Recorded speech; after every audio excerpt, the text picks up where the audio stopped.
Welcome to Dawn of the New Earth. Today we're talking about UFOs, UAPs, extraterrestrials. We're going to do a live reaction to the UAP congressional hearing that was held just a little while ago. I did a couple clips last week, or just a couple days ago, actually, I think it was. And all of you wanted to dive into the whole thing. So today we're going to, I don't know if we'll get through the entire thing, but we're going to try. We're going to see. It's quite long, but this is a UFO UAP congressional hearing, and it seems very interesting. I have not seen this yet. The only parts that I've seen of it are the very small clips that I watched with you guys last time. So this will be a live reaction. I'm going to keep the chat up while we do so that I'll be able to see your comments and talk to you guys in real time as we do this as well. It's going to be really interesting, to say the least. And as always with these topics, let's keep an open mind, but not so open that our brains fall out. We always have to remain skeptical with this stuff.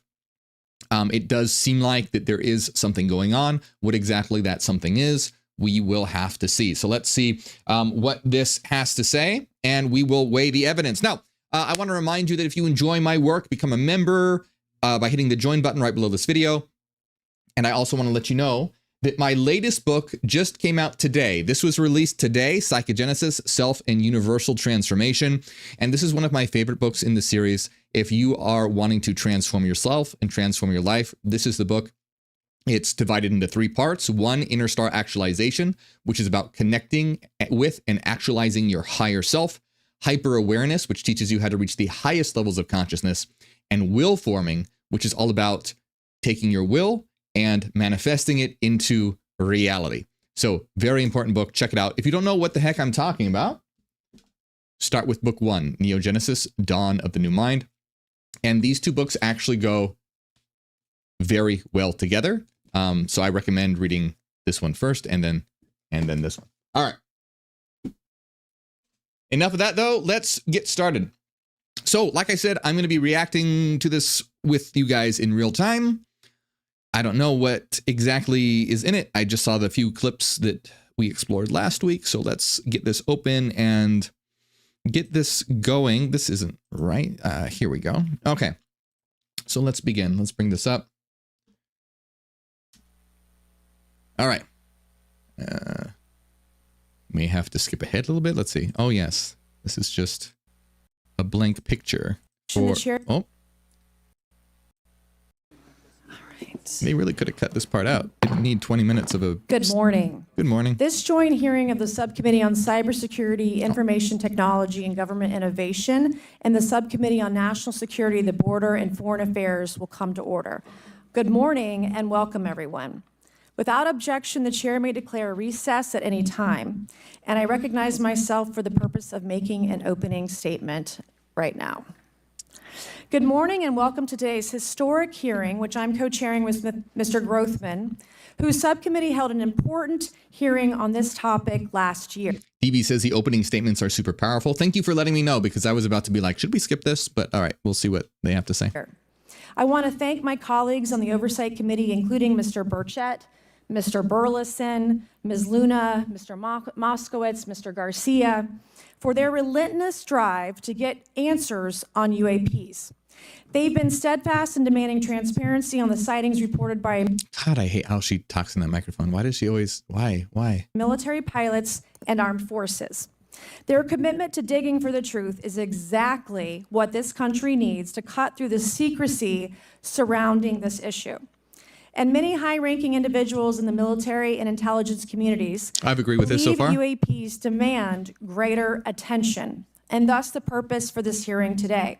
Former National Security Advisor H.R. McMaster said on Bill Maher's program that, quote, there are phenomena that have been witnessed by multiple people that are just inexplicable by the science available to us. Army Colonel Carl Nell, a member of the federal government UAP task force, said at a conference this past May that non-human intelligence exists. Non-human intelligence has been interacting with humanity. This interaction is... Wait, where is that coming from? Hold on. Where did she say? Oh, God, no. What this country needs to cut through the secrecy in intelligence communities. Believe UAPs demand greater. Advisor H.R. McMaster said on Bill Maher's program. Hold on. I'm trying to I want to see where she said that information came from. Demand greater attention, and thus the purpose for this hearing today. Former National Security Advisor H.R. McMaster said on Bill Maher's program that, quote, there are phenomena that have been witnessed by multiple people that are just inexplicable by the science available to us. Army Colonel Carl Nell, a member of the federal government UAP task force, said at a conference this past May that non-human intelligence exists, non-human intelligence has been interacting with humanity. Okay, so a colonel said this. That's some, that sounds pretty legit. This interaction is not new, and it's been ongoing, and there are unelected people in the government that are aware of that. But UAPs remain a controversial topic. I'm not going to name names, but there are certain individuals who didn't want this hearing to happen because they feared what might be disclosed. But we stood firm. No amount of outside pressure would ever keep me from pursuing a subject to ground, come hell or high water. On that score, I want to thank our witnesses for being here. We have before us a panel of individuals accomplished in the military, in civilian government, in science, and in journalism. Some of the testimony you will hear them deliver today does not reflect well on influential individuals and agencies within the U.S. federal government and perhaps some of our contractors. It's never easy to present such information publicly. So I appreciate our witnesses voluntarily agree. Are you guys hearing an echo? I hear someone saying that there's an echo. Are you guys, is it?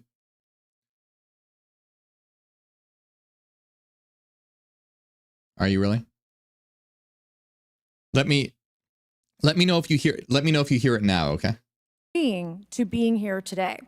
This hearing is intended to help Congress and the American people to learn the extent of the programs and activities our government has engaged in with respect to UAPs and what knowledge it has yielded. This includes, of course, any knowledge of extraterrestrial life or technology of non-human origin. If government-funded research on UAPs has not yielded any useful knowledge, we also need to know those facts. Taxpayers deserve to know how much has it been invested, how much has been spent. They shouldn't be kept in the dark to spare the Pentagon a little bit of embarrassment. The reality is, despite their enormous taxpayer-funded budgets, the transparency of the Defense Department and the intelligence community have long been abysmal. The Pentagon has failed 6 consecutive audits. In fact, it's never actually passed one. Adding to this is a runaway overclass. So wait, the Pentagon has failed 6 consecutive audits. In fact, they've never actually passed one. That's a weird, those statements seem to conflict with each other. If they've never passed one, then wouldn't they have failed more than 6? I don't know. I don't really. Anyway, in either case, that's not good. Obviously, I'm assuming they're wanting to see where spending is going, and clearly it's going to places that haven't been disclosed. Yeah, the plosives are killing me as well, Millie. I don't know why. Classification of documents and materials, a reluctance to declassify materials when appropriate, and at times an outright refusal to share critical information with Congress. In short, it's not a track record that instills trust. So Coyote says there's been 7 audits. All right, well, it doesn't matter. That statement is a little confusing to me, but it doesn't matter. It doesn't matter. Anyway, it's not good. They failed, at the very least, they failed 6 audits, which is not good. Congress has tried in recent years to lift the veil and find out if information about UAPs is being withheld, not only from the American public, but also from their elected representatives in Congress. Part of the transparency effort was legislation created in the Pentagon, the All-Domain Anomaly Resolution Office, or AARO, but the new office is struggling to get its footing. A recent statutorily required report from AARO intended to illuminate the government's historic assessment of UAPs was heavily criticized by those seeking UAP transparency. Okay, so apparently they created an organization or a website or some kind of avenue of where they're trying to have more transparency, I think is what she's discussing. But people are criticizing this for some reason. Let's see why they are criticizing it. The report has stoked suspicions AARO is unable, or perhaps unwilling, to bring forward the truth about the government's activities concerning UAPs. I'm disturbed that AARO itself lacks transparency. Even its budget is kept from the public. Well, that's not good. That's interesting. So let's look this up exactly.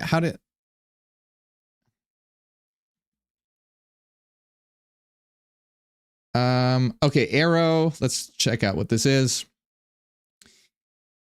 Welcome to the website for the All Domain Anomaly Resolution Office. Ooh, this sounds like some what do you call it? Analog horror shit. Like SCP. That's what that sounds like. The All Domain Anomaly Resolution Office, AARO. Creepy. Interesting. Okay, so our team of experts is leading the U.S. government's efforts to address unidentified anomalous phenomena, or UAP, using a rigorous scientific framework and a data-driven approach. Since its establishment in July 2022, AARO has taken important steps to improve data collection, standardize reporting requirements, and mitigate the potential threats to safety and security posed by UAPs.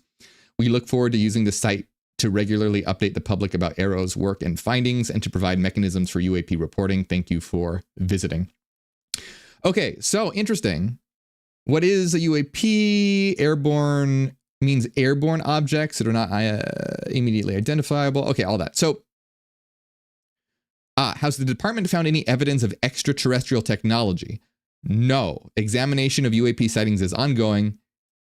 AARO uses a rigorous scientific framework and data-driven approach to better understand UAPs. We will follow the science wherever it leads. No single explanation addresses the majority of UAP reports. We're collecting as much data as possible. We don't want to rush to any conclusions in our analysis. In many cases, observed phenomena are classified as unidentified simply because sensors were not able to collect enough information to make a positive attribution.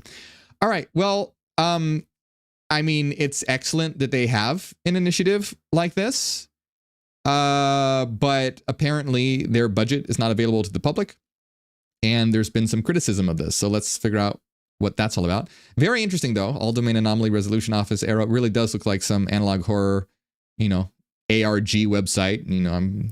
Looks like I'm going to find a secret code that'll link me to like a secret video that'll have a behind the scenes clip of someone doing an alien autopsy or something. Anyway, interesting. Let's see what else is going on here. So if there is no there, then why are we spending money on it, and by how much? Why the secrecy if it's really no big deal and there's nothing there? Why hide it from the American? Well, that is a good point.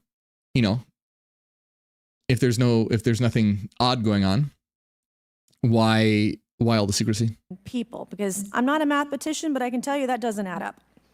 True. I expect some of our witnesses to share their views on that AARO report. We will also hear from the witnesses today allegations of UAP-related misinformation and disinformation by government officials of which they are personally aware and directly experienced. And we will hear testimony today concerning recent revelations about a purportedly secret UAP program whose existence and findings may have been improperly withheld from Congress.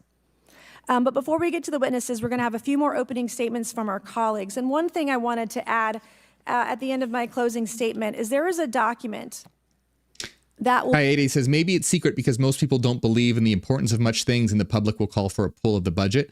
That is a fair possibility. So what Congressional is saying in a nutshell is, hey, maybe they don't want to share the budget because some people might think that it's not necessary. And so if they see how much they're spending, they might want to stop the program. What is interesting now, Philip, correct me if I'm wrong, but I believe that just recently, was it a couple days ago, that they actually did an interview or had a hearing or some kind of meeting with the individual who is the head of AARO, and they asked him these questions and he tried to give explanations, I think. I don't know if we'll be able to get to watch that today or not, just because of the time constraints, but I think that was something. Yeah, so Philip says, yes, the head of AARO came in and did another hearing. So there's been another hearing, in addition to this one, where the head of AARO came in. They actually talked to the head of AARO, who is, I think, listed on the site. Here, I'll put here, you guys, so you guys can see what I'm talking about, this AARO site. Where is it? Here.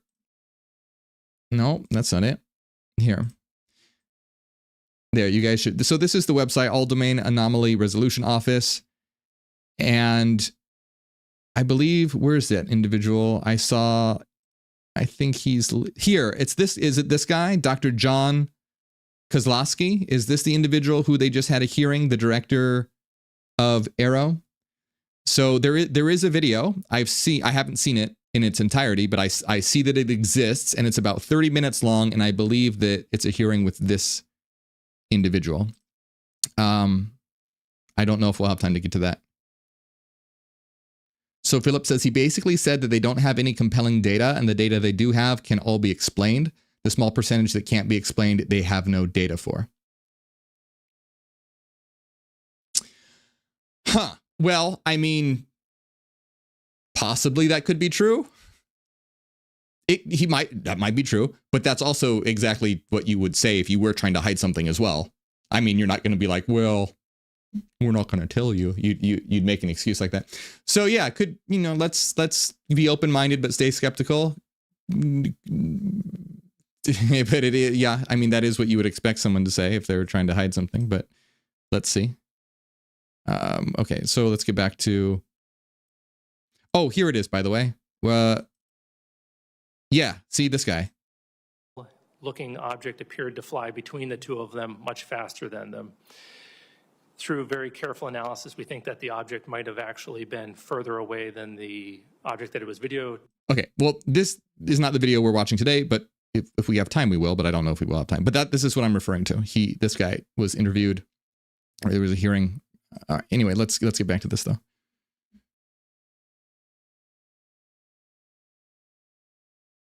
Will be entered into the congressional record today.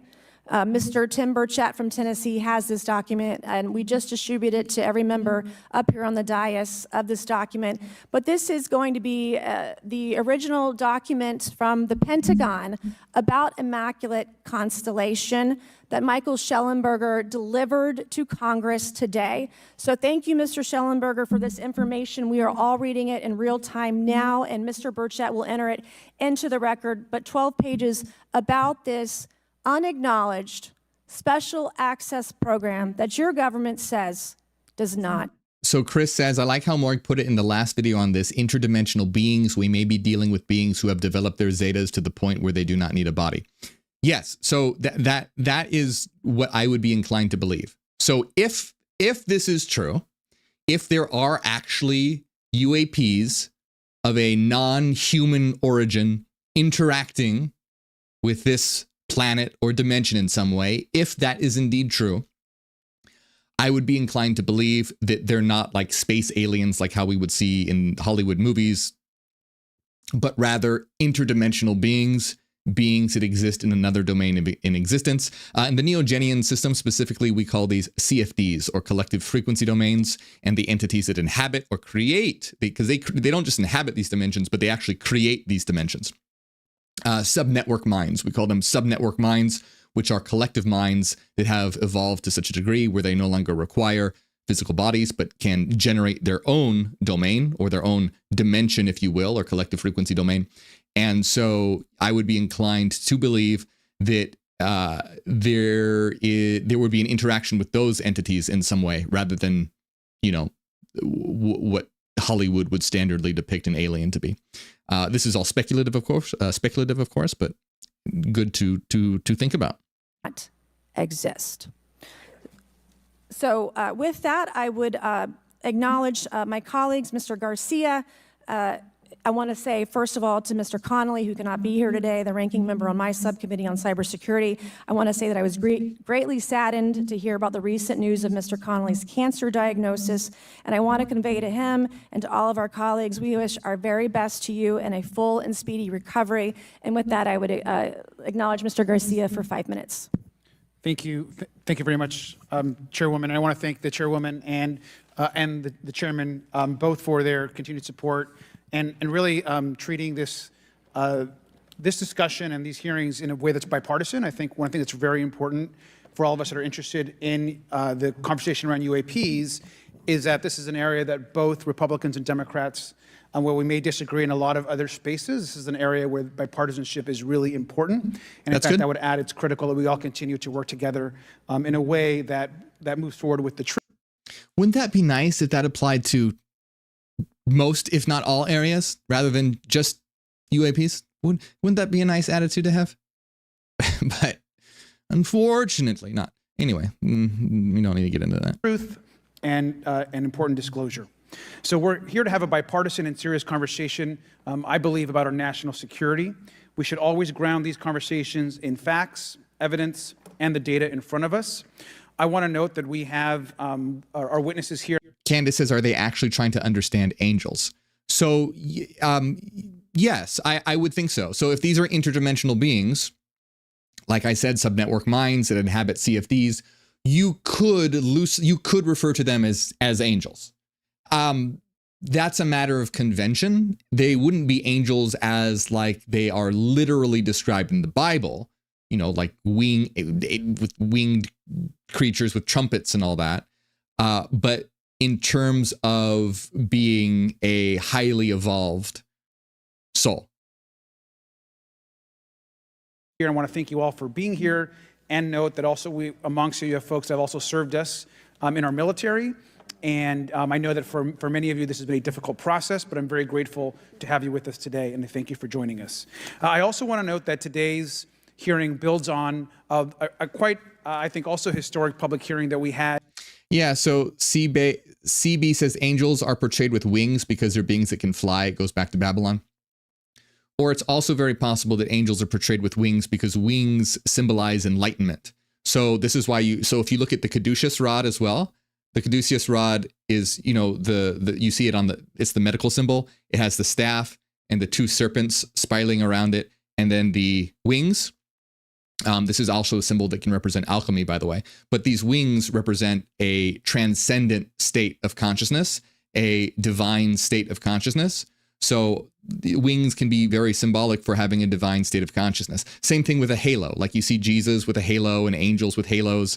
It's symbolic. It doesn't literally mean they have little discs hovering over their head. It means they've attained a higher level of awareness, and that halo symbolizes that.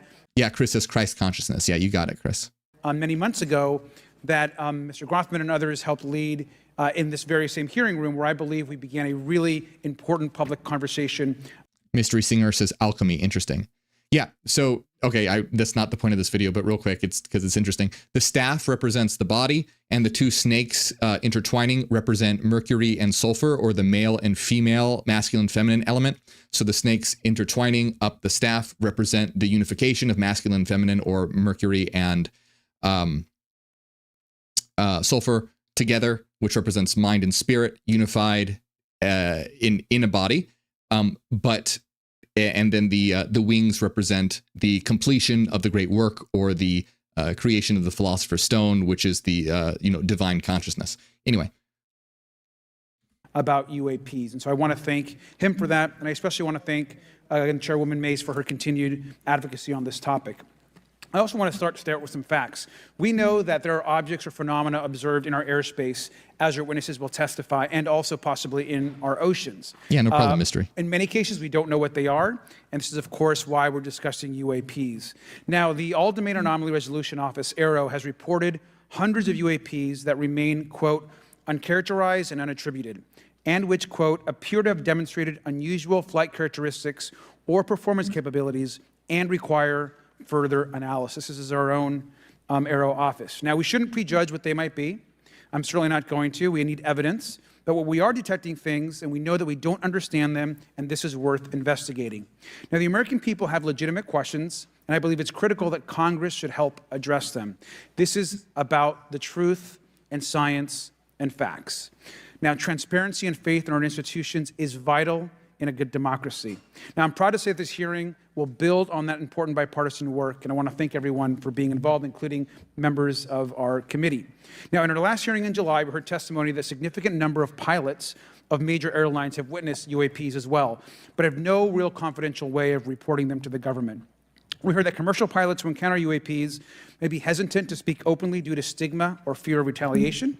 We also know that AARO has reported that, and I want to quote, that most reports still reflect a bias towards restricted military airspace, a result of reporting from military personnel and sensors present in such areas. And so the lack of ability for civilian pilots raises real safety concerns and limits our ability to understand. They're saying that there's a lack of reports from civilian pilots, or that civilian pilots have a hard time submitting reports, or I'm not quite sure what he's saying there, but he's saying the most of the reports come from military pilots, but I'm not exactly sure why that is. Is it because they fear a stigma? I'm not sure why. Let's see if he explains. UAPs. This is a particular piece of this conversation that I am very interested in. Now, our last hearing inspired us to introduce the Safe Airspace for Americans Act, joined by Chairman Grothwin, Chairwoman Mace, and a bipartisan group of co-sponsors. I see some of our leaders from Safe Airspace for Americans Act here, and that would create a safe reporting for UAP process, which we want to continue to do. Now, members of both parties and senior officials in multiple administrations have now taken an interest in this issue. So far, this is very reasonable. Mainstream media, in many cases, are beginning to take more of an interest in this issue, and we should all be proud to carry that work and build confidence for the American people. I believe we can always be more transparent.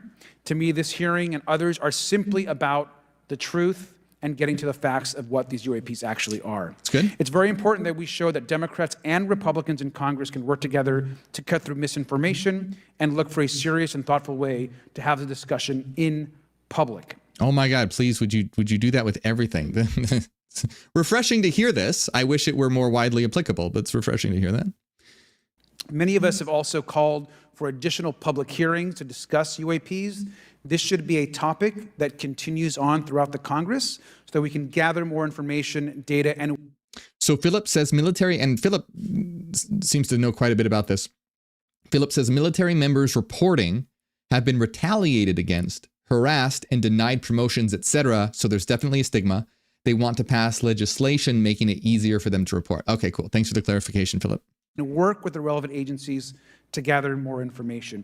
Finally, I just want to add that those that are here on this dais, many of us have participated also in classified briefings as well, and where we have also gained a lot of important, I think, and interesting information, at least I personally have. And so with that information, we want to continue today's hearing, and I thank all of our witnesses for being here. And with that, I'd like to yield back. Thank you, Mr. Garcia, and I'd now like to recognize Mr. Grothman for a 5-minute introduction. Thank you.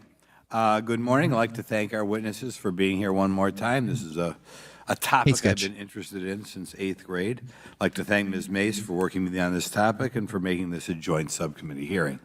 Last year, the Subcommittee on National Security, the Border and Foreign Affairs held an historic hearing to understand the potential national security risk of unidentified anomalous phenomena, or UAPs.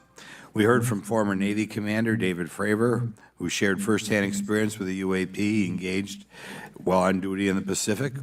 We learned from David Gresh, a former member of the intelligence community, who revealed the supposed existence of secret government programs hidden from congressional oversight. Additionally, former military pilot Ryan Graves informed us of the limited ways in which the military and commercial pilots can report UAP sightings. Since that last hearings, I've led several briefings with government agencies to deepen my understanding with these issues. First, the Department of Defense Inspector General's Office informed us that the Department of Defense does not have a streamlined process for service members to report UAP activity.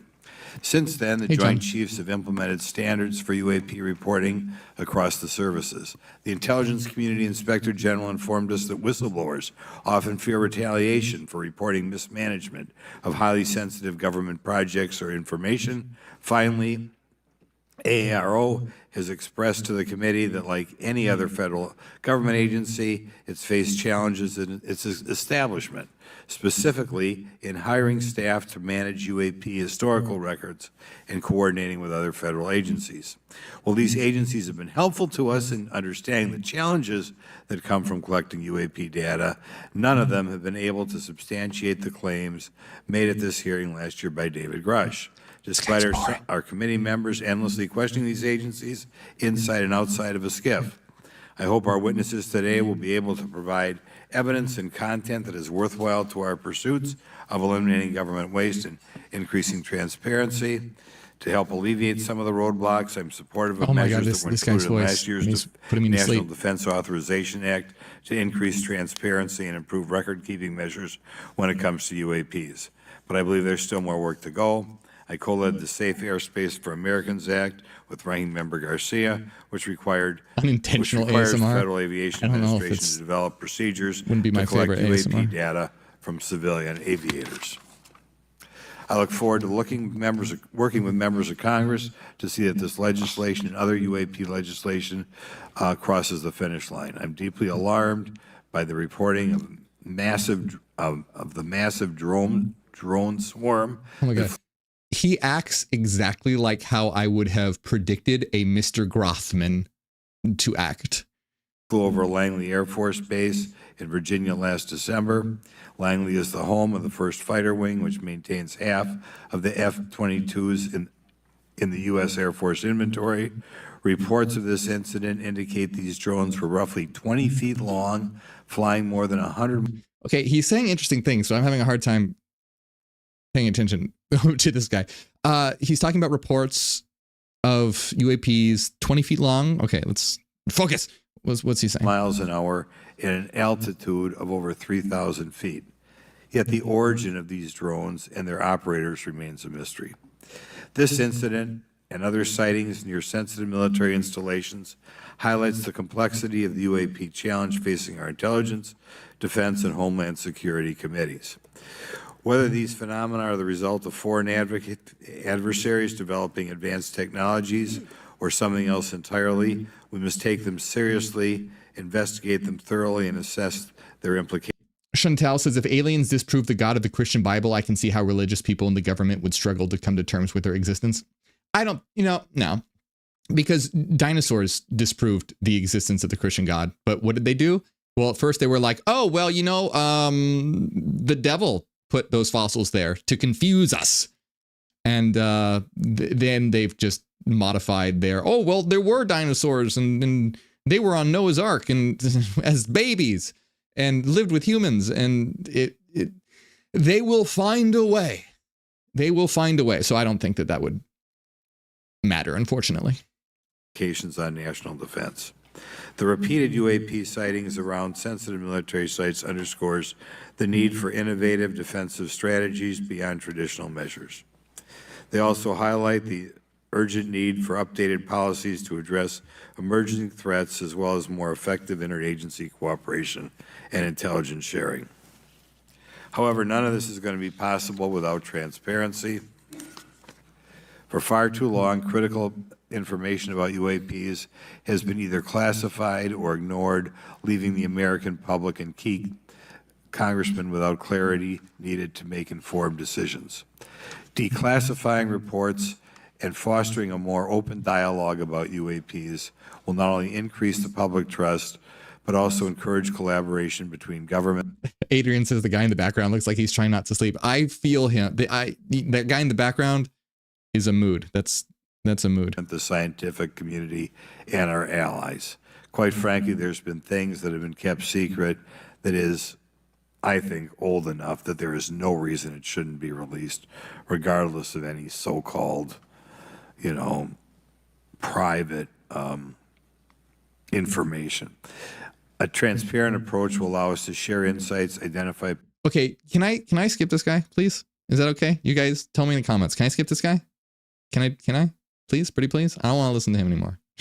He's not saying anything that we haven't heard before, and I've had enough of Mr. Grothman. Patterns and do so with no offense. If Mr. Grothman happens to watch this stream, no offense. I'm sure you're a fine individual, but I don't want to fall asleep. People. I first want to thank the chairs and ranking members for holding the hearing today on this topic and again having a second hearing.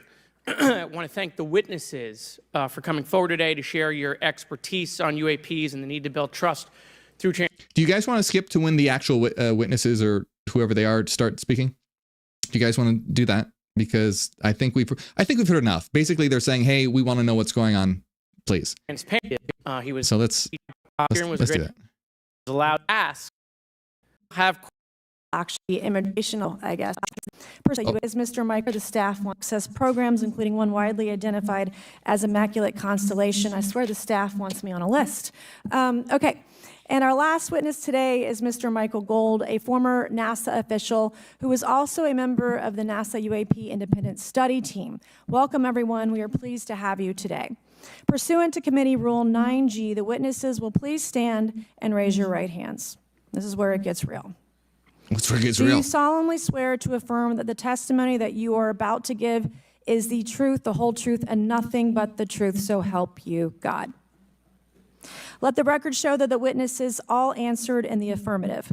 We appreciate all of you being here today and look forward to your testimony. Let me remind the witnesses that we have read your written statements and they will appear in full in the hearing record. You guys may be seated. Please limit your oral statements to 5 minutes. Is he there, Philip? As a reminder, please press the button in front of you so the microphone is turned on so that everyone in the room, members included, can hear you. When you begin to speak, the light in front of you will turn. Chairwoman Mace, Chairman Grothman, Ranking Members Connolly and Garcia, and members of the committee. Thank you for this opportunity to testify today regarding unidentified anomalous phenomena, or UAP. Confirmation that UAPs Saudi Arabia. I thought it said DB Saudi Arabia at first. I was very confused. Thank you, DB. Commander of the Navy Meteorology and Oceanography Command. At the time, my personnel were participating in a pre-deployment naval exercise off the U.S. East Coast. It included the USS Theodore Roosevelt Carrier Strike Group, and this exercise was overseen by the United States Fleet Forces Command, led by a 4-star admiral who at the time was also my superior officer. During this exercise, I received an email on Navy's secure network from the operations officer of U.S. Fleet Forces Command. The email was addressed to all the subordinate commanders, and the subject line read in all capital letters, "Urgent Safety of Flight Issue." The text of the email was brief but alarming, with words to the effect, "If any of you know what these are, tell me ASAP. We are having multiple near mid-air collisions, and if we do not resolve this soon, we are going to have to shut down the exercise." Attached to the email is what is now known as the Go Fast video, captured on the forward-looking infrared sensor of one of the Navy F-A-18 aircraft participating in the exercise. The now declassified video... Philip, I'm sure you know about that. The Go Fast video. Is that one that we've seen? Which one is that's not the Tic Tac video, is it? Which video is that? Video showed an unidentified object exhibiting flight and structural characteristics unlike anything in our arsenal. The implication of the email was clear. The author was asking whether any of the recipients were aware of classified technology demonstrations that could explain these objects. Because the DoD policy is to rigorously deconflict such demonstrations with live exercises, I was confident this was not the case. The very next day, that email disappeared from my account and those of the other recipients without explanation. Moreover, the commander of Fleet Forces Command and the operations officer never discussed the subject, even during weekly meetings specifically designed to address issues affecting exercises like the one in which the Theodore Roosevelt Strike Group was participating. This lack of follow-up was very concerning to me. As the Navy's chief meteorologist at the time, I was responsible for reducing safety of flight risks. Yet it appeared to me that no one at the flag officer level was addressing the safety risk posed by UAPs. Instead, pilots were left to mitigate these threats on their own without guidance or support. I concluded that the UAP information must have been classified within a special access program managed by an intelligence agency. That is a compartmented program that even senior officials, including myself, were not read into. Last year's UAP hearing before this Oversight Committee confirmed that UAP-related information is being withheld from senior officials and members of Congress. And just this week, I learned from former DoD official Chris Mellon that satellite imagery of UAP from a few years ago still has not been shared with Congress. Equally concerning, last year's UAP hearing also revealed that elements of the government are engaged in a disinformation campaign to include personal attacks designed to discredit UAP whistleblowers. Having never signed a non-disclosure agreement regarding UAPs, and now as a private citizen, I've become an advocate for greater UAP transparency from the government. Reasonable, very reasonable. The continued overclassification surrounding UAPs has not only hindered our ability to effectively address these phenomena, but has also eroded trust in our institutions. While I applaud Yeah, I agree with this. Like I said, keep an open mind, stay skeptical. But it is, I think the biggest piece of evidence here is all of the secrecy and whatnot surrounding these things. If they were just weather balloons, or when some of them are, to be fair, I'm sure a lot of them turn out to be something like that. But if that's all they were, all this secrecy and harassment of individuals trying to come forward with information about it seems pretty telling. Previous bipartisan legislation passed by Congress concerning UAPs, a more comprehensive approach is needed to address the broader implication of UAP on public safety and national security, as well as the socioeconomic opportunities that open UAP research could unlock. Therefore, I recommend Congress take the following action, which I believe will receive bipartisan support.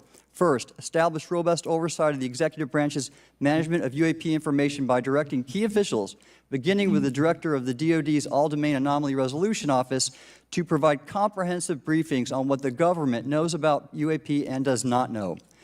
Two, enact the provisions of the UAP Disclosure Act that establish a UAP Records Review Board to ensure independent oversight, transparency, and accountability in the government's handling of UAP information. And three, strengthen the UAP Disclosure Act and future reauthorizations with provisions that mandate a whole-of-government approach to addressing UAP. In closing, I will share my personal reasons for speaking out on this topic. First, as a former science agency leader, having led the National Oceanic and Atmospheric Administration, I've always sought the truth in human knowledge and thought. Now that we know UAP are interacting with humanity, and these include unidentified submerged objects in the ocean, we should not turn a blind eye, but instead boldly face this new reality and learn from it. Interesting. Additionally, at a time when leaders in government leave much to be desired, I feel obligated to show moral leadership on this issue of UAP disclosure by validating the credibility of the courageous men and women who have come out as witnesses and whistleblowers to expose the truth.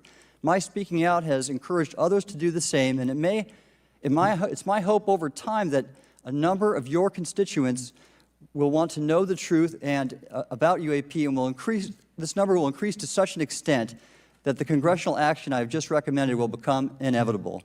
Thank you, and I look forward to your questions. Thank you. I will now recognize Mr. Elizondo for his opening statement. Greetings, Chairwoman Mace, Chairman Grothman, Ranking Members Connolly and Garcia, and members of the committee. It is my honor and privilege to testify before you on the issue of unidentified anomalous phenomenon, formerly known as UFOs. On behalf of our brave men and women in uniform and across the intelligence community, as well as my fellow Americans who have awaited this day, thank you for your leadership on this important matter. Let me be clear, UAP are real. Advanced technologies not made by our government or any other government are monitoring sensitive military installations around the globe. And so this guy has a military background, correct? And this is his statement that he's making. I remember we looked him up last time, and he seemed to have pretty good ex-military credentials. Furthermore, the U.S. is in possession of UAP technologies, as are some of our adversaries. I believe we are in the midst of a multi-decade secretive arms race, one funded by misallocated taxpayer dollars and hidden from our elected representatives and oversight bodies. For many years, I was entrusted with protecting some of our nation's most sensitive programs. So this is interesting. It seems like he has legit credentials. The very brief Googling that we did last time seems like he has legit credentials. And so stuff like this is fairly convincing because there's really no incentive to do this because you're going to get harassed and called crazy. I mean, the only possible incentive that there could be is like he has written a book about this stuff. And so, there's always maybe he's just doing it to sell books and get attention. But I would be inclined to not think that that's the case just because this is not very positive. You're going to get a lot of people thinking you're absolutely insane. You're going to get harassed. There's a lot of negative consequences for this sort of thing. So this is very interesting testimony. Yeah, very, very interesting. In my last position, I managed a special access program on behalf of the White House and the National Security Council. As such, I appreciate the need to protect certain sensitive intelligence and military information. I consider my oath to protect secrets as sacred, and I will always put the safety of the American people first. With that said, I also understand the consequences of excessive secrecy and stovepiping. Nowhere was this more apparent than in the aftermath of 9/11, which many of us remember all too well. I believe that America's greatness depends on three elements: A, a watchful Congress; B, a responsive executive branch; and C, an informed public. Over the last decade and a half, I learned that certain UAP programs were and are operating without any of these elements. Although much of my government work on the UAP subject still remains classified, excessive secrecy has led to grave misdeeds against loyal civil servants, military personnel, and the public, all to hide the fact that we are not alone in the cosmos. Wow. This is a pretty powerful statement, I have to say. I'd like, I want to know more about this guy. But the little that I do know about him, which is not much, coupled with this statement is pretty strong. Interesting. Very interesting. And I agree, this is why I always tell people be very careful of like secret societies and stuff, because usually when secrecy is involved, not all the time, but often, that's when a lot of, coercion or manipulation can occur. And I'm always for more transparency, like he's saying. And if there's nothing to hide, why not? I think that's the biggest question for those, obscuring this information. A small cadre within our own government involved in the UAP topic has created a culture of suppression and intimidation that I've personally been victim to, along with many of my former colleagues. This includes unwarranted criminal investigations, harassment, and efforts to destroy one's credibility. Most Americans would be shocked to learn that the Pentagon's very own Public Affairs Office openly employs a professional psychological operations officer as the singular point of contact for any UAP-related inquiries from citizens and the media. This is unacceptable. Many of my former colleagues and I have provided classified testimony to both the Department of Defense and the intelligence community. Jennifer says, I believe he believes in what he says. I agree with you, and I was thinking the same thing. He clearly believes that it's true. I would think that he believes that it's true. I don't think that he's lying. He could be. I think that he believes in what he's saying. And it could possibly be true. Like I said, it's pretty powerful statement, and he's making a lot of good points. Community Inspector General, and many of us have subsequently been targeted by this cabal with threats to our careers, our security clearances, and even our lives. This is not hyperbole, but a genuine fact, and this is wrong. To fix these problems, I propose three principal actions. First, Congress and the President should create a single point of contact responsible for a whole-of-government approach to the UAP issue. Currently, the White House, CIA, NASA, the Pentagon, Department of Energy, and others play a role, but no one seems to be in charge, leading to unchecked power and corruption. Second, we need a national UAP strategy that will promote transparency and help restore the American public's trust at a time when the public's trust is at an all-time low. This strategy should include a whole-of-government approach, including the academic and scientific communities, the private sector, and our international partners and allies. Third, Congress should create a protected environment so whistleblowers desperate to do the right thing can come forward without fear. As it currently stands, these whistleblowers suffer because of stigma, a code of silence, and concerns about retaliation. These whistleblowers should be encouraged to come forward in ways that protect them against any forms of retaliation. Ethereal Region says, what's more likely, the existence of God or aliens? God is an alien, my friend. Policies and procedures should ensure that protection, and for those who refuse to cooperate, it is up to the members of this committee and the other lawmakers to wield their subpoena power against hostile witnesses and prevent additional government funding to those UAP efforts that remain hidden from congressional oversight. In closing, we as Americans have never been afraid of a challenge. In fact, we thrive on them, whether it's eradicating polio or going to the moon. We don't run from a challenge, we take it head on. To the incoming administration and Congress, I say to you, we need immediate public transparency, and this hearing is an important step on that journey. If we approach the UAP topic in the same way as we, as Americans, have met other challenges, we can restore our faith in our government institutions. Together, we can usher in a new era of accountable government and scientific discovery. I believe that we as Americans can handle the truth, and I also believe the world deserves the truth. Thank you, esteemed members of Congress, for your time today. It is profoundly appreciated by many. Thank you. I ask unanimous consent for Representatives Ogles of Tennessee and Boebert of Colorado to be waived onto the subcommittee for today's joint subcommittee hearing for the purpose of asking questions. Without objection, so ordered. I would now like to recognize Mr. Shellenberger for his introductory remarks. Chairwoman Mace, Chairman Grothman, Ranking Member Connolly, Ranking Member Garcia, members of the subcommittees, thank you for inviting my testimony. One of Congress's most important responsibilities is oversight of the executive branch in general and the military and intelligence community in particular. Unfortunately, there is a growing body of evidence that the U.S. government is not being transparent about what it knows about unidentified anomalous phenomena, and that elements within the military and the IC are in violation of their constitutional duty to notify Congress of their operations. President-elect Donald Trump and former President Barack Obama have both said that the government has information about UAPs that it has not released. There are other explanations for UAPs than that they represent a new form of life or non-human life. Current dominant alternative theories, including those put forward by AARO, are that UAPs are some kind of natural phenomena we don't yet understand, like ball lightning or plasma. They could also be part of some new U.S. or foreign government weapons programs, such as drones, aircraft, balloons, CGI, hoaxes, or birds. Whatever UAPs are, Congress must be informed, as must the people of the United States. Well, all that's well and good, right? Like they're saying, oh, well, it could be CGI, or it could be some anomalous, natural phenomenon we don't understand, or it could be some top secret government technology from either foreign nations or our own nation. Okay, fine, but why so much secrecy around the information about them? That's what is fishy about it.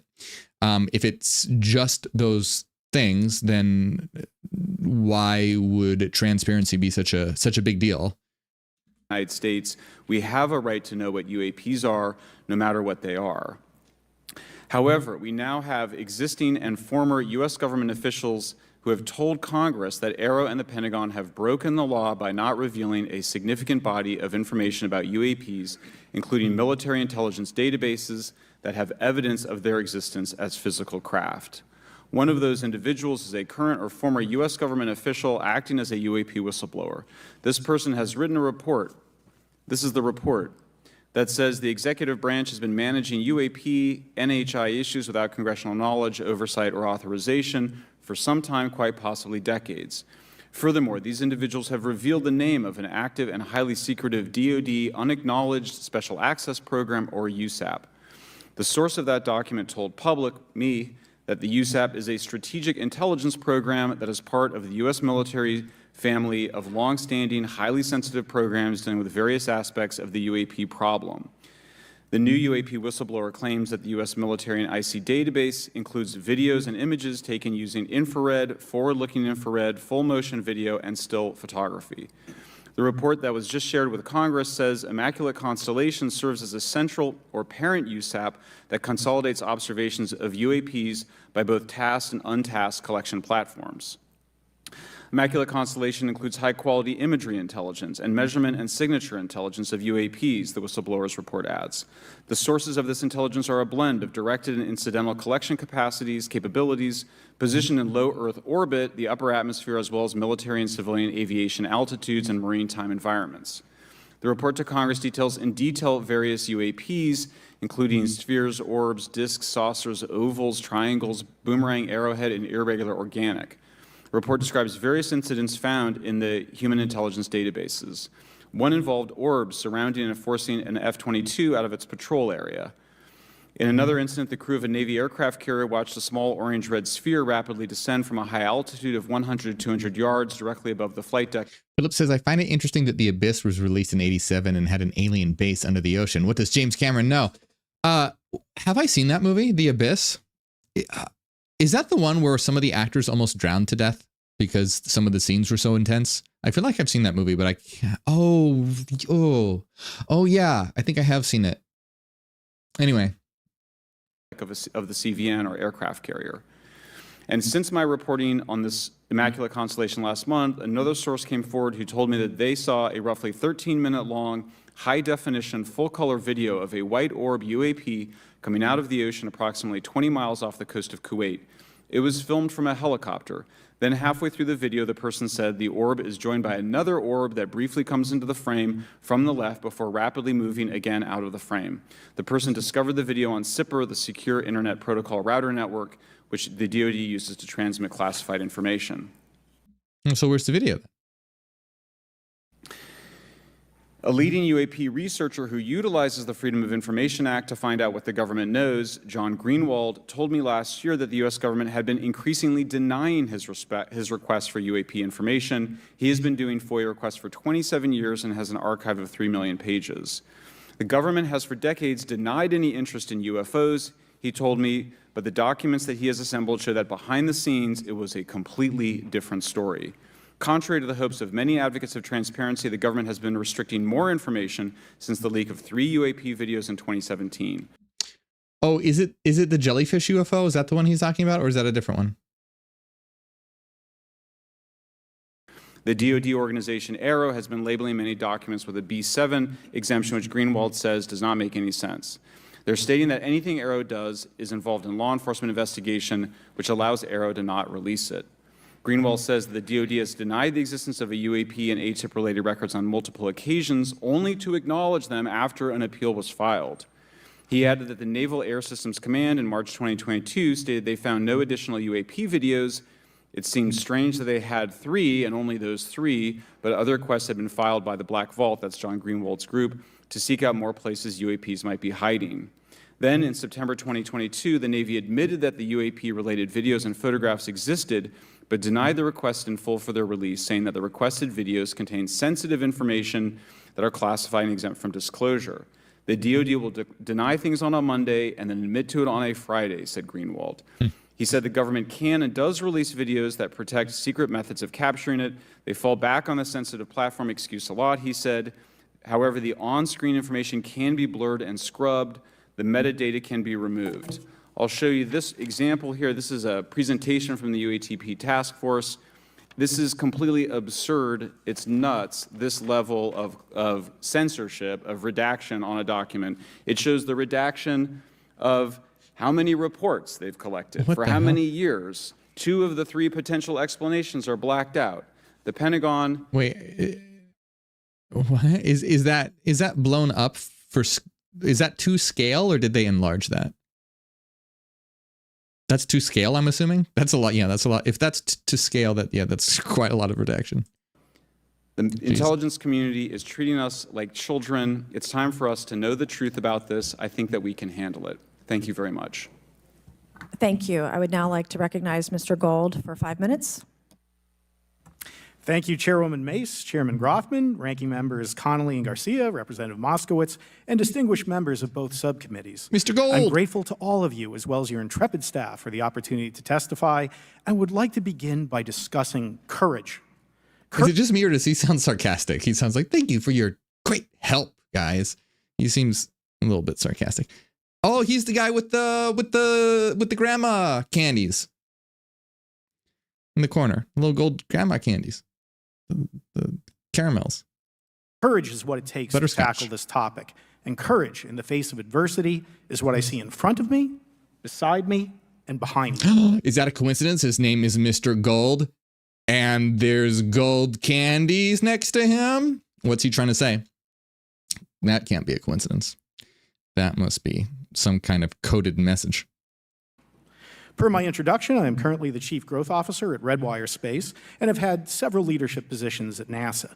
That being said, I want to be clear that I am speaking exclusively on my own behalf and not for Redwire, NASA, or any other organization. However, I am here today to speak out for science. Science requires data, which should be collected with... Did he just spit? Hold on. Speak out for science. Science requires... Oh, he did. You guys see that? You guys see? He's going to spit. Ready? Watch his mouth. Did you see? I am here today to speak out for science. Right here, ready? Science requires data, which should be collected without bias. See that? I like this guy. This Mr. Grothman, boring. This guy, very entertaining. Or prejudice. Yet, whenever the topic of UAP arises, those who wish to explore the phenomena are often confronted with resistance and ridicule. For example, members of the NASA UAP. Oh, there's a guy doing the inverted heart in the background. Oh, evil. This right here. Oh, there's so much happening right now. The independent study team, particularly those in academia, were mocked and even threatened for simply having the temerity to engage in the study of UAP. Our best tool for unlocking the mystery of UAP is science, but we cannot conduct a proper inquiry if the stigma is so overwhelming that just daring to be part of a NASA research team elicits such a vitriolic response. Therefore, one of the most important actions that can be taken relative to exposing the truth of UAP is to combat the stigma. And this is where I believe that NASA can be eminently helpful. The NASA brand is synonymous with hope, optimism, and credibility. If you were to take a walk down the National Mall, you would immediately see the NASA logo on T-shirts, hats, and bumper stickers. Few federal agencies enjoy this kind of popularity. I've never seen anyone wearing an Office of Personnel Management T-shirt, which is why NASA could play such an influential role. Specifically, NASA could, with relatively little cost and effort, host symposia on UAP, or even just participate in existing panels examining the topic. NASA personnel stepping forward and participating in such discussions would make a powerful statement to the scientific community that UAP should be taken seriously and researched accordingly. In regard to research, NASA has vast archives, much of which may contain important UAP data. Again, for relatively little cost and effort, NASA could create an AI or ML algorithm that could search the agency's archives for anomalous phenomena. I suspect that such an effort would not only result in information that will help us to understand UAP, but could result in data that will assist in other areas of scientific inquiry, such as anomalous weather or meteorite activity. Beyond its existing archives, NASA could act as a clearinghouse for civilian and commercial UAP data. During my work on the UAP independent study team, it quickly became evident that there is no clear or well-publicized process for civilian pilots to report UAP sightings. The stigma associated with UAP hampers the number of pilots that would report such phenomena, but even for those who overcome the stigma, I believe the current FAA guidance is largely unknown and poorly understood.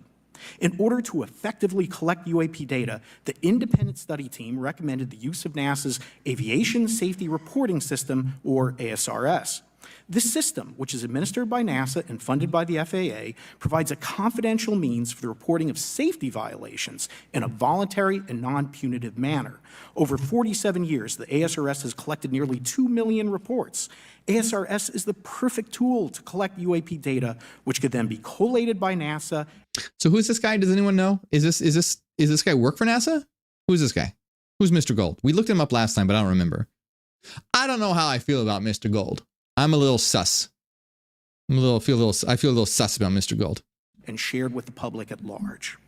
Leveraging ASRS could create a treasure trove of UAP data, potentially hundreds of thousands of reports, supporting this hearing's goal of exposing the truth.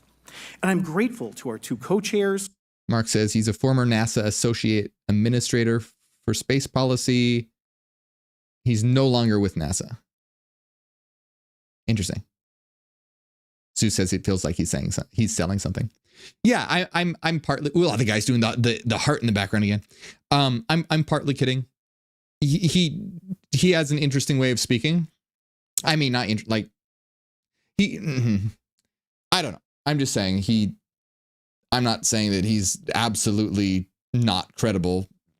His way of speaking is a little comes across as a little insincere to me, or too showy, or I don't know what the word is, but I'm not sure. And other members who have already incorporated this idea into proposed legislation.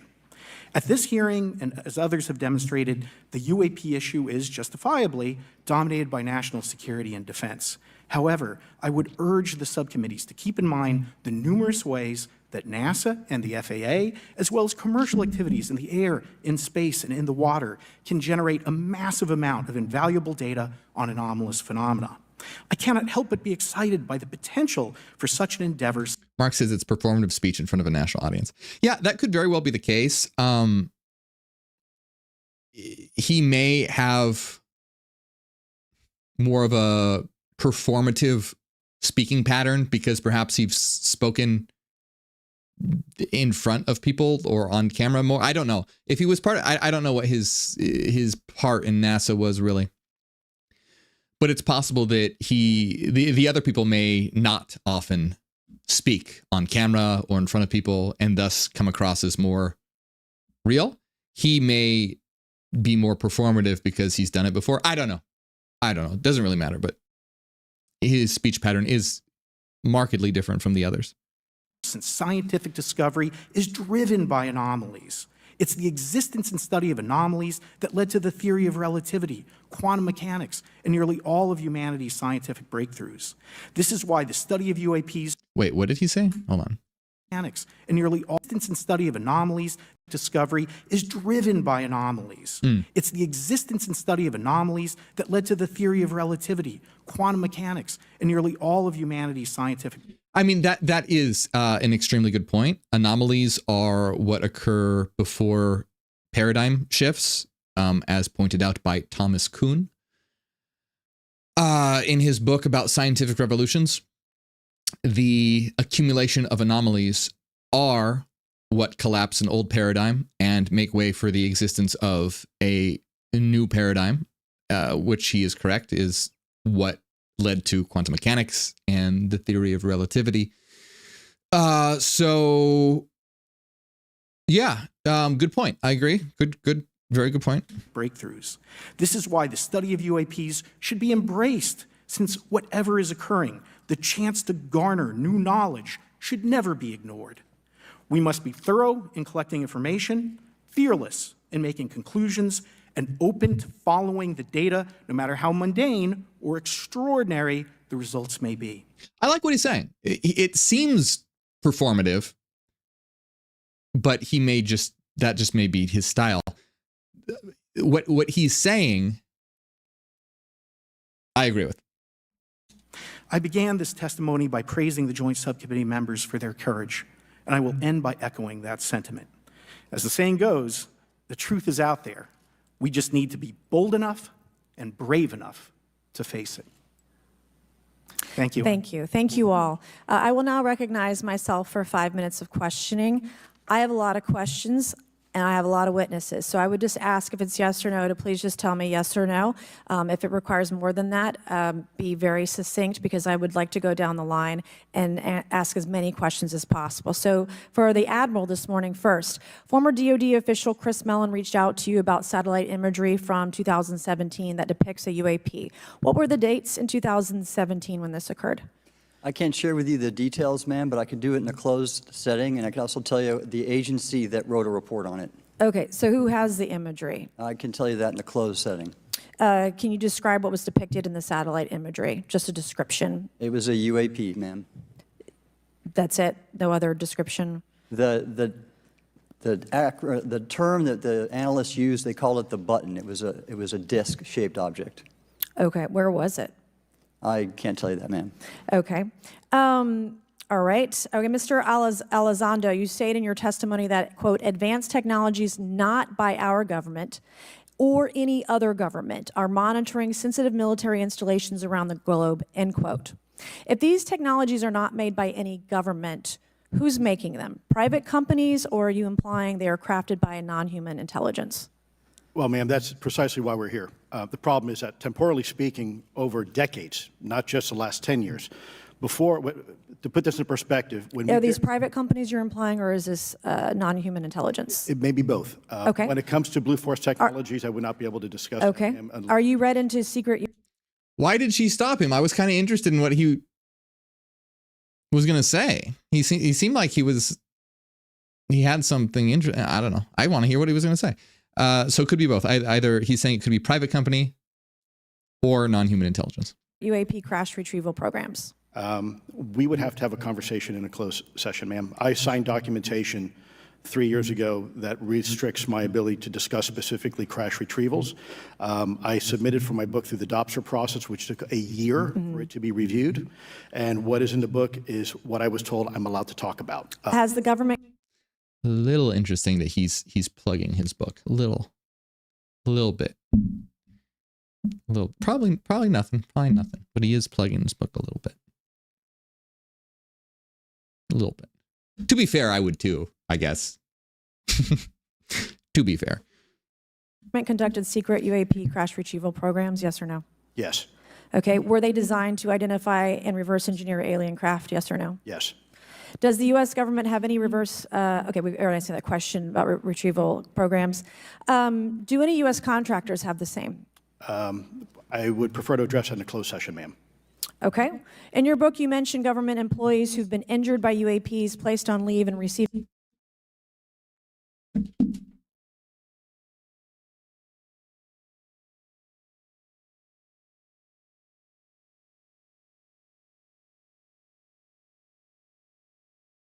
government compensation for their injuries. Is that correct? That is correct. How can the government deny we have recovered craft if they're paying people because they've been injured by recovered craft? Ma'am, that's a great question. That's why I think we're here again, because I've seen the documentation by the U.S. government for several of these individuals who have sustained injuries as a result of a UAP incident. It's a crazy idea, right? The hypocrisy and the logic. Okay, Mr. Shellenberger, I'm going to say it again to be very clear. Immaculate Constellation. What's its mission and how are they funded?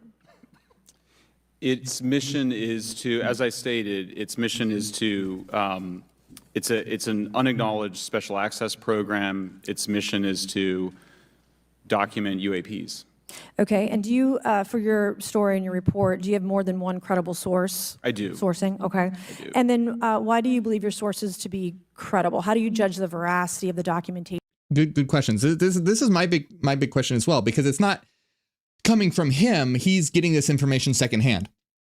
So how does he know that the information that his sources, how do they know that his sources are credible? This is a good question. I want to know. It's something that I've been curious about. You've been provided about this program. I checked the sources, and they are who they say they are. They are current or former government officials. I wanted to also add that I did not specify that they were Defense Department employees. I didn't specify the agency nor the gender. Would they have included non-government employees, people that aren't employed by the government? These are, I'm comfortable saying that these are government or previously government employees. Any of them currently employed by a private contractor or private contractors? I'd rather not say. Okay. What's the key takeaway, just a few seconds, about the Immaculate Constellation document you provided us today?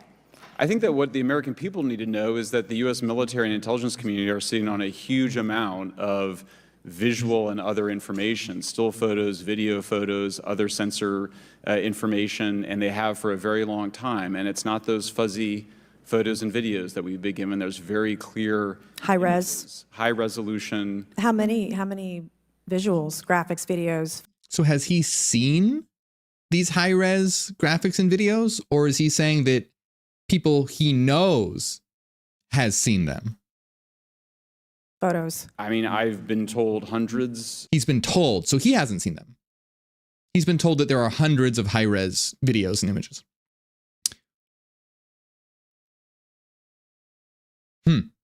You know, maybe thousands. I mean, I also wanted to say, because there was some conversation around concern around the revealing of these materials, revealing the source collections, but some of these are. It's got that feel of like source. Trust me, bro. So hard to say, because if it is true, you would need to keep these people's identities undisclosed for their protection and all that. All these people that are like, oh, we need to get into a closed session. We need to get into a closed session. Do they ever get into a closed session with these people and get the info? Yeah, I don't know. Interesting. Interesting. Shot from helicopters using normal videos of oceans. I just think that's absurd that somehow you're going to be revealing some secret U.S. technology by revealing that you've photographed orbs off the coast of Kuwait. Okay, thank you. I have 8 seconds. I mean, it is, but again, I think the biggest, that's a good point. I think that the biggest tell is how secretive they are about this information, the government, which, you know, I've seen multiple people in the comments, Mark and a lot of you in the comments say, if there's nothing to hide, why be so secretive about it? And I think that that's the biggest point of evidence, I would say. It's pretty compelling. Seconds, Mr. Gold, did the NASA independent study team get briefed on what you call OSAP? Very quickly. I flagged the Advanced Aerospace Weapons System Classification Program to our chair and our DFO. We did not get briefed, but I believe it is definitely worth looking into. That was probably the largest UAP review effort ever, and I think produced a lot of interesting data, including revealing Nimitz. I don't know if my fellow witness, Lou, might want to, he did yeoman's work on it, might want to comment. Okay. All right, I'm going to turn to Mr. Moskowitz, who will be recognized for 5 minutes of questioning. Thank you, Madam Chairwoman. So, Mr. Gold, you gave a whole diatribe for a couple of minutes about UAPs, science, data. I'm curious to hear what Mr. Moskowitz says, because we saw a little bit of a clip of him last week, and he seems to be, from the little clip we saw, he seems to be the most skeptical and give some pushback, which I appreciate. I think in something that is this big, there needs to be a little bit of pushback to make sure that the people are legit. They very well could be, but I think it's important to not just openly believe everything right away, for there to be some degree of skepticism and pushback. So I'm curious to see what Mr. Moskowitz has to say about this. Collection, stigma. A lot of non-believers in all of this would just ask a very simple question. Why? Why is it so hard, right? Like, why are people, anytime they ask, why are they always thwarted? Why are they always judged? Why is they always have misinformation spread? Why is there always retribution? Why is it always met with an ear? What's the why? If it doesn't exist, why is it such a problem? I think if you go through the history of science, Representative, it is always difficult for breakthroughs in new information, regardless of whether it's UAP or any other kind of discovery. And in science, we're supposed to be open, but when you break with the orthodoxy of what's believed, whether it's Galileo saying that the Earth... This is a very good point. Mr. Gold just went up a notch in my tier list here. Very good point. Doesn't rotate, or the Earth rotates around the sun, or the sun doesn't rotate around the Earth. It's always challenging for new beliefs. And the more extraordinary those discoveries, the more extraordinary those new beliefs, it's very difficult. So I think this is natural. There's natural conservatism that when it comes to science, but this issue in particular has been very difficult, where, again, even to attempt to study it becomes problematic. But every hearing like this, every news report, every video, documentaries. I was privileged to be a part of something Dan Fair is putting together. I think many of us have interviewed for it, documentary over 30 different government officials. Every brick in the wall will help get us closer to getting to the truth. I appreciate that. Mr. Elizondo. You see the guy in the background texting? The guy in the background is texting. He was playing Sudoku or something.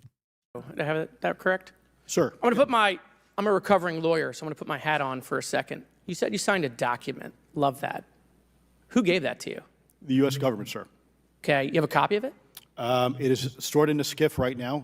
I do not have possession of it. The U.S. government does. What department of the U.S. government gave you this document? I will say the Department of Defense. Unfortunately, I can't say in this forum much more than that. You specifically said the document said you can't talk about crash retrieval. Well, you know, you can't talk about Fight Club if there's no Fight Club. Correct. Okay, I'm just making an observation. Yes, sir. So that document that you signed, that you said exists, specifically said you can't talk about crash retrieval. Correct, sir. It was a limitation on what because already I'd been speaking publicly about the topic, and so the document said you can continue saying X, Y, Z, but you cannot discuss the topic. When you of crash give retrievals. me the atmosphere of signing this document. You're in a room by yourself, I'm in a skiff with a security officer, sir. just one-on-one. Anybody else? There may have been an assistant as well. It was in a skiff within a Department of Defense facility. Give me your background real quick. So I mean, you know, Mr. Moskowitz does seem a bit, I don't know if I'd say hostile, but giving some pushback. But I do appreciate that because this is a big deal. And he's trying to, it seems like he's trying to catch him out. You know, like, okay, is this guy really telling the truth? Can he give me details about the circumstances? And does he seem like he's telling the truth, or does it seem like he's trying to make something up on the fly? That seems to me like what Mr. Moskowitz is doing here, which, to be fair, I think that is a necessary thing to do when you're dealing with something like this. My background is I went to school to study microbiology and immunology, entered into the U.S. Army, and after a very short stint in military intelligence, I became a counterintelligence special agent. As a civilian, later on I became a special agent in charge, running investigations in counterterrorism and counterespionage primarily, with some experience in counterinsurgency and counternarcotics. And then in 2009 timeframe, when I came back to the Pentagon after a tour with the Director of National Intelligence, I quickly became part of a program that was originally called OSAP that evolved into the program now called ATIP, which is where those videos that we now see, the Go Fast, the Gimbal, the FLIR, that was part of our effort, sir. Right. So you're not some conspiracy theorist. You actually have a legitimate background. Well, sir, I'm certainly not a conspiracy theorist. I'm fact-based, just a fact. So when you're in this room, I want to paint the picture of everybody. You're in this room, you're by yourself, you're in a skiff, you're handed a document. How long is the document? It's about a page front and back. So basically you have some things they call trigraphs, which I cannot, again, talk. How long were you given to sign the document? As long as I needed, sir. And what if you didn't sign it? Well, I suspect there'd be repercussions. I wouldn't have access to certain information. Were you allowed to ask a lawyer, or weren't allowed to ask for a lawyer to review the document? It wasn't an option, but they probably wouldn't have allowed me to, because the document itself is pretty explicit about you have to be, wait, you're putting me in an interest. Let me try to thread the needle here. There are certain documents that we have in the U.S. government.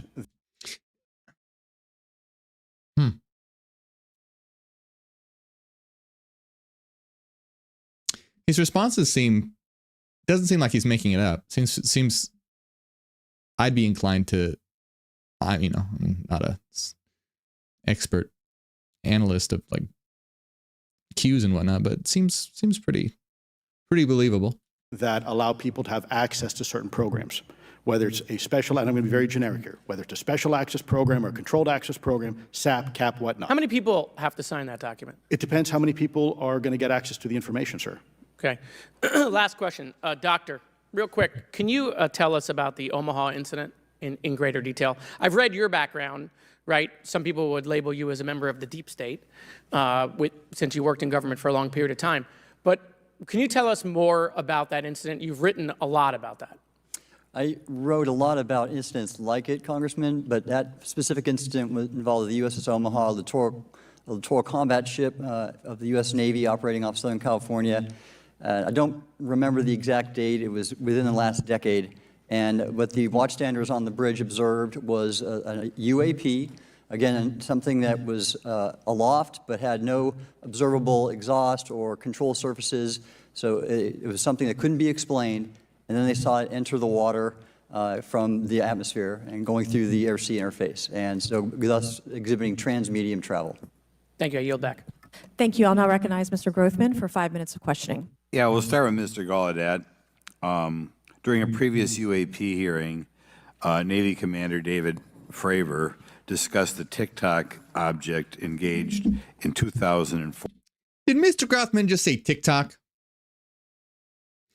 Mr. Grothman, my man just said TikTok.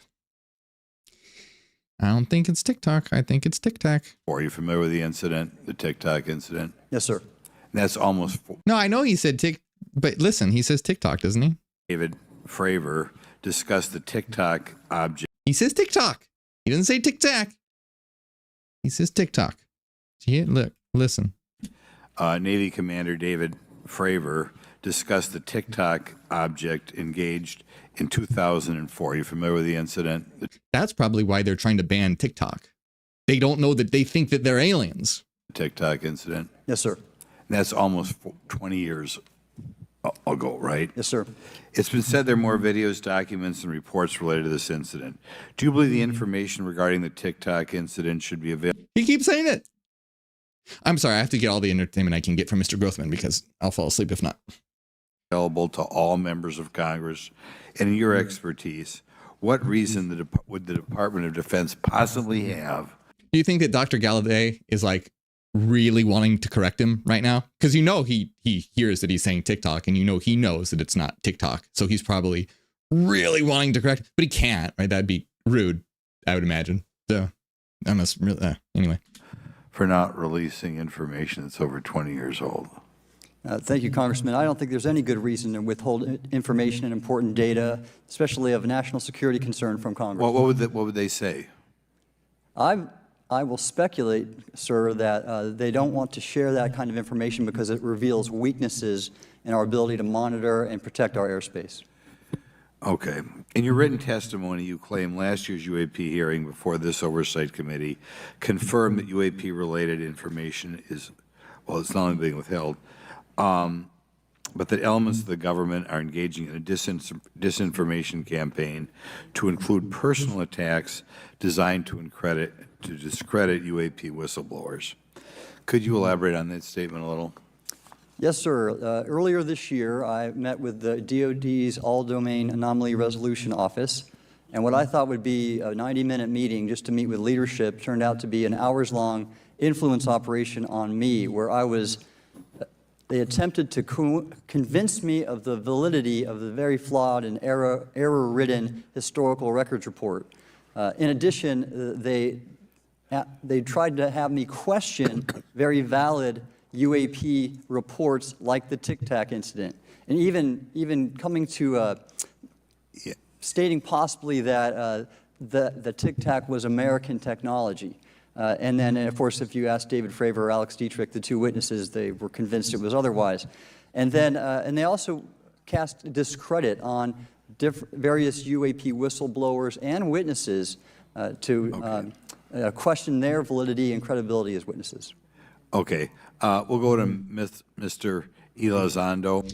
By the way, if we have time, because if we have time, we're gonna do a members only video, members only stream. What we'll probably do in the members only stream is watch the hearing that they had after this with the head of AARO. It's only 30 minutes long, but I think that would be interesting to watch, to hear the response from someone who's, part of the people apparently doing the cover-ups and whatnot.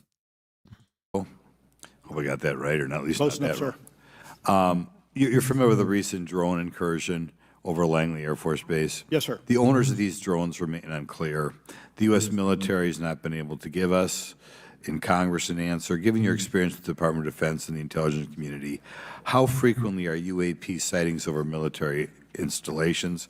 And secondly, I suppose hypothetically you could have incursions over just, say, regular airports. Is it obvious these incursions are more likely over military facilities than just a random airport out there? Yes, sir. There's definitely enough data to suggest that there is certainly some sort of relationship between sensitive U.S. military installations, also some of our nuclear equities, and also some of our Department of Energy sites. There is a long historical record that some of your colleagues may have, documentation that demonstrates this. This is not a new trend. This has been going on for decades, and that information has been obfuscated, unfortunately, from folks like you in this committee. And I think that's problematic because ultimately, at the end of the day, we have a significant situation here. We have something that can enter into U.S. airspace completely with no attribution. And how long has this been going on? Sir, decades, and there's information that will hopefully be entered into the Can you record. think of any possible reason why they Thanks, can't Bellatrix. release any information they have on something, say, 15 or 20 years old? Sir, if I could echo my colleague here, Admiral Gallaudet, I think one of the big issues that we have in the intelligence community, Department of Defense, is we don't want to broadcast any potential vulnerabilities or weaknesses in our national defense systems or on intelligence collection platforms.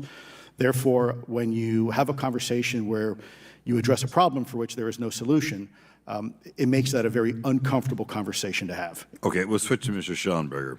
The primary reason you're here today is because you published an article on the news publication that you own called Public, right? Alleging that a new unnamed government whistleblower has come forward asserting that a highly classified program exists dedicated to recovery and reverse engineering of UAP technologies. Can you give us what specific evidence you have or that your source provided you to substantiate the claims about the existence of the Immaculate Constellation program? Well, you have the report in front of you now, so you can see it for yourself. I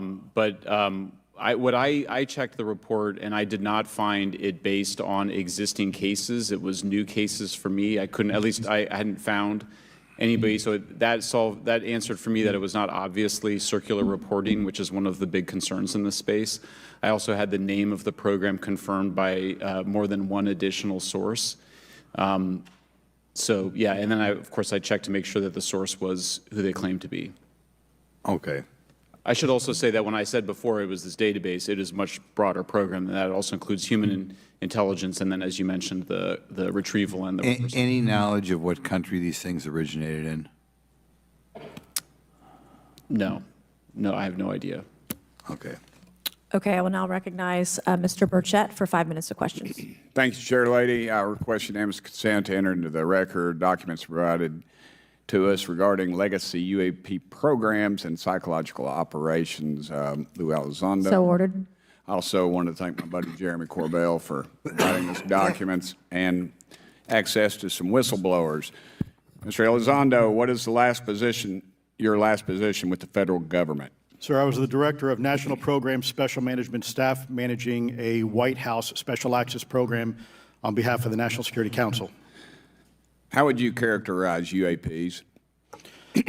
An enigma, sir, and a frustration. We're talking about technologies that can outperform anything we have in our inventory. And if this was an adversarial technology, this would be an intelligence failure eclipsing that of 9/11 by an order of magnitude. Are there classified Department of Defense materials related to UAPs that you believe could be safely disclosed to the public without compromising national security? Yes, sir, I do. I would never, ever try to endorse providing some sort of information that could compromise what we call a blue force technology or capability. But I do believe there's a lot of information regarding this topic, and I've been very vocal about it, that should be shared not only with the public, but most importantly, with members of Congress. Are you familiar with my friend David Grush? Absolutely, sir. I had the privilege and honor of working with him myself several years ago at U.S. Space Force. So for those who don't know, Grush was was it last year? I don't know if it's been a year or 2 years. I think last year's congressional hearing. David Grush was the main individual testifying about his involvement and knowledge on these government programs that he was a part of, I believe. Last year, as you know, he testified that the U.S. has run a multi-decade UAP crash retrieval and reverse engineering program. Would you agree with that? Yes, sir. Are there UAP programs operating without proper congressional oversight? 100%. What are they? Unfortunately, sir, I would have to have that conversation in a closed session. I know you said that, and a lot of people are frustrated with those kind of answers, but we're asking those kind of questions so you all know what the heck we're up against. You also mentioned in your opening statement that the Pentagon's Public Affairs Office employs a psychological operations officer as the singular point of contact for UAP-related inquiries. Why the heck would they do that? Good. Sir, that's a great question. I would ask the Pentagon. There's a long history here of that individual providing misleading and false information to the public through various news outlets and media outlets in order to discredit this topic. I've personally been victim to it. We have the documentation to substantiate where this information has been absolutely inaccurate, that has been provided time and time again, and it turns out that that individual was also working with former leadership of AARO at the time as well. and we punish them by giving them multi-million dollars more than they ask for every year. Admiral Gallaudet, you mentioned in your opening statement on an email you received from the operations officer of the Fleet Forces Command regarding unknown objects almost colliding with U.S. military planes. Did anyone respond with knowledge of what the objects were? I received no response, sir. Did the exercise get canceled? The exercise did not get canceled. Why do you think the commander of Fleet Forces operations officer never discussed the incident again? Sir, I'm speculating because I didn't have an exchange with him, but I believed it to be part of a special access program, the information and the video, which we have known now it was, and he realized he couldn't share that openly with the recipients of the email, and therefore the email was pulled from everybody's account. Again, tell us what happened to the email from the commander of Fleet Forces. The day after I received it, and all the other recipients received it, which were all the subordinate commanders of U.S. Fleet Forces, so 1- and 2-star admirals, including strike group commanders, the email was wiped or deleted from our accounts, and then no one talked about it. All right. Have you specifically had any experience with submersible objects? Sir, I've not. Yeah, is that guy sleeping behind him? I saw DB said that. Seems like it. No personal experience, but I've had witnesses on submarines come to me and say they've seen on sonar data. Correct. Okay. Yeah. How would you characterize this guy in the glasses? This guy in the glasses, is he sleeping? How would you characterize those, and how do they move? The one instance that was revealed to me was in the 80s on a nuclear-powered submarine, a ballistic missile submarine, that the object exhibited the characteristics of a Russian torpedo in terms of its speed of movement and closing rate with the submarine, and then it slowed and followed the submarine slowly in its wake for a period of minutes, and then rapidly exited the scene. And nothing that we know of, and technology-wise, could replicate that. And the speed of these objects was faster than anything that we have or anybody else has that would be manned. Is that correct? Okay, I guess he's not sleeping. He's probably taking notes, but anyway. It was on the order Underwater. of a torpedo. So Yes, sir. Yes, sir. But as it exited, Well, I don't exactly know how fast a torpedo is, but I expect it does better than my old outboard Scott Atwater, so I'll take that as a yes. Yes, okay. Have you experienced any experience with the All-Domain Anomaly Resolution Office, AARO? Yes, Congressman, as I mentioned previously, I have met with them. Okay. You heard Mr. Elizondo describe psychological operations for those contacting the Department of Defense about UAPs. You mentioned a similar influence operation by AARO. Why are federal agencies invested in running information operations about you? What if he's an alien? The guy in the glasses. That would be the ultimate, because he's an alien. That's what it is. He seems very out of place. That's why he's taking notes. He's taking notes for the mothership. I better stop making jokes or the aliens are going to get very mad at me. I don't need that UAPs in my life. If they do not exist. He looked right at the camera. Did you see that? It was creepy. That was creepy. Look again. Psychological operations Watch him. For those contacting the Department of Defense about UAPs. You mentioned a similar influence operation by AARO. Why are federal agencies invested in running information operations about UAPs if they do not exist? Yes, sir.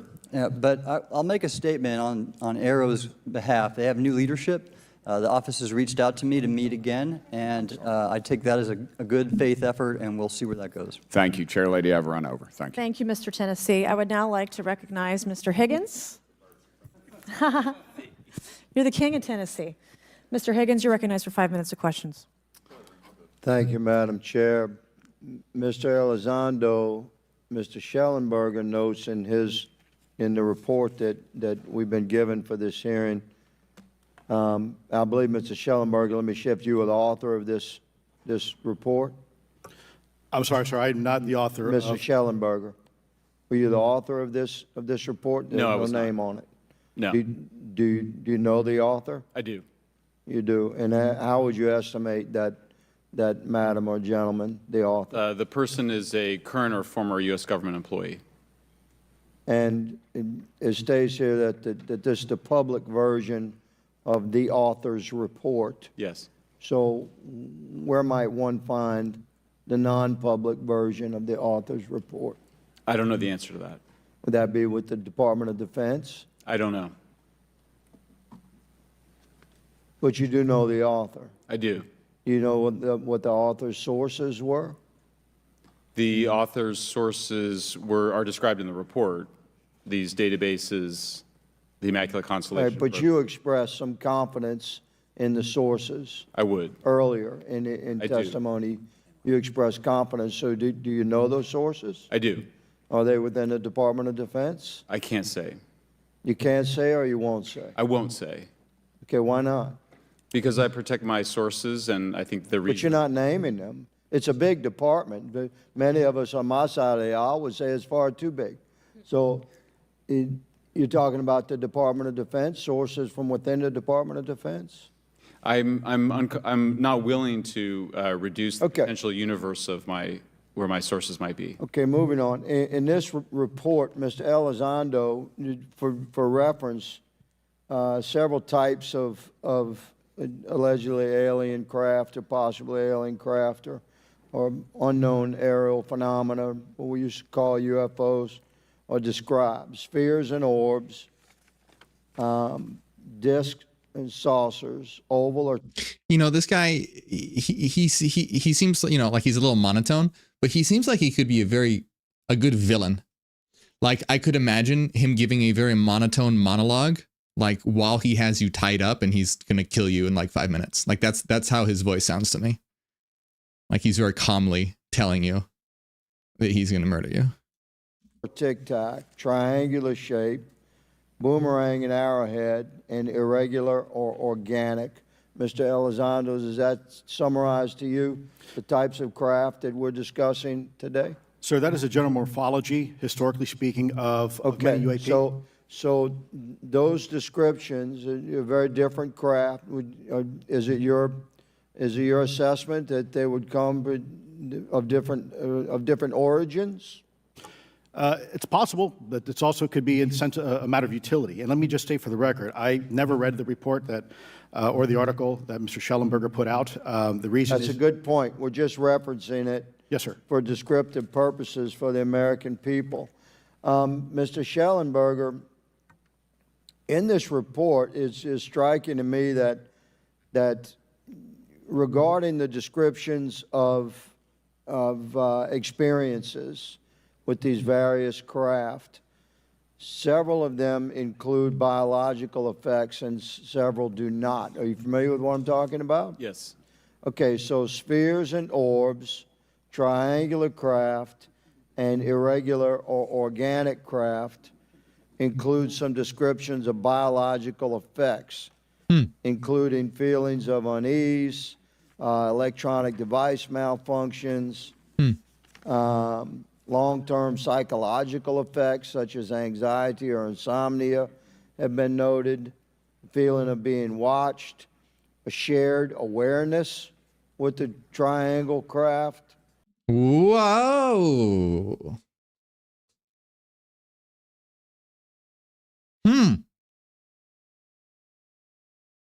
That's been the most interesting thing so far. Shared awareness with the triangular craft.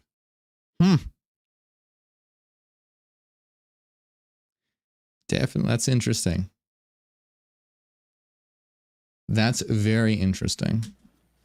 And under the irregular and organic craft, biological effects include physical sensations of warmth or cold and unexplained smells and psychological distress.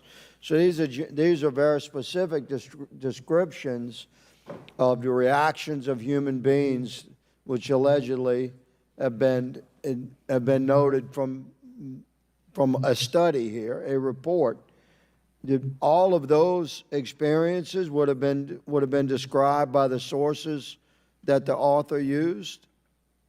I'm not sure I understand. This is a very broad description of biological effects, and it's striking to me that they are present with relation to some types of craft, but absent in others. This would require a great deal of research and study. Can you explain that?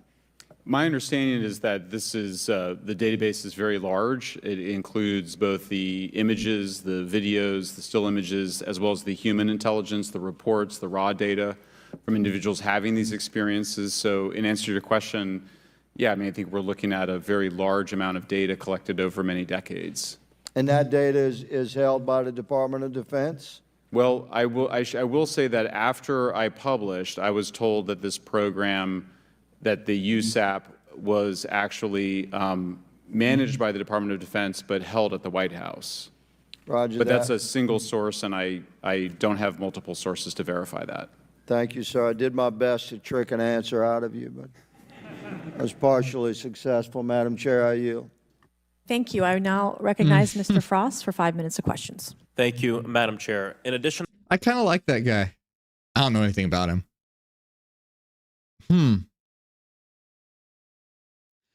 I want to know more about this shared awareness with the triangular craft. That's an interesting description.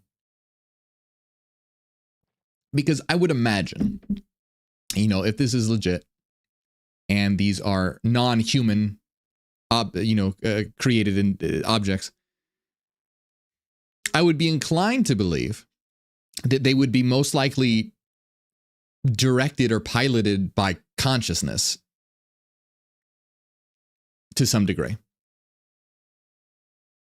And I would imagine if that's the case, that would also be extremely challenging to reverse engineer. You know, let's say they get one of these craft and they're trying to reverse engineer it. Well, it's possible that it's not going to have, you know, a set of like an interface like we would be familiar with, but rather that it would be controlled perhaps through consciousness to some degree, which would obviously human beings can't do that.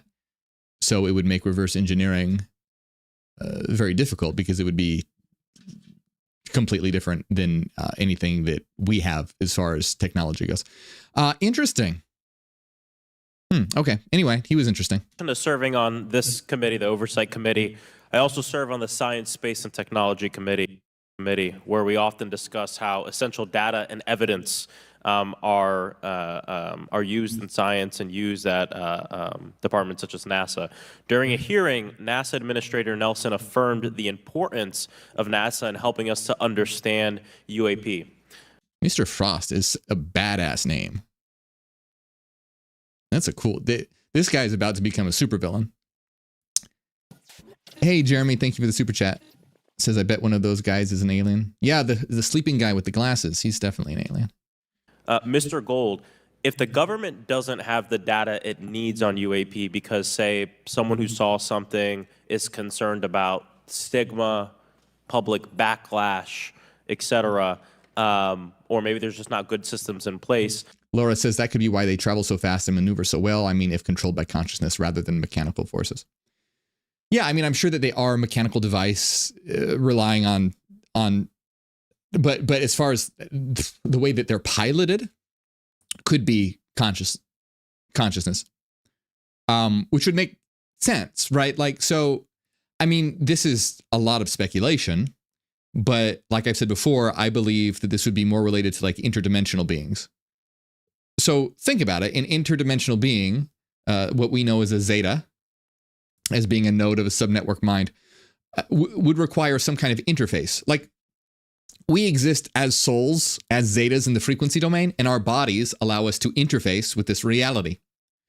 So what I mean is, speculatively, what if these craft are the avatars that these minds are using to interface with this reality? You see what I'm getting at? They need something to interface with this reality, and instead of being born into a body, perhaps these craft serve as the interface for that mind to the craft. Again, highly speculative, but interesting possibility.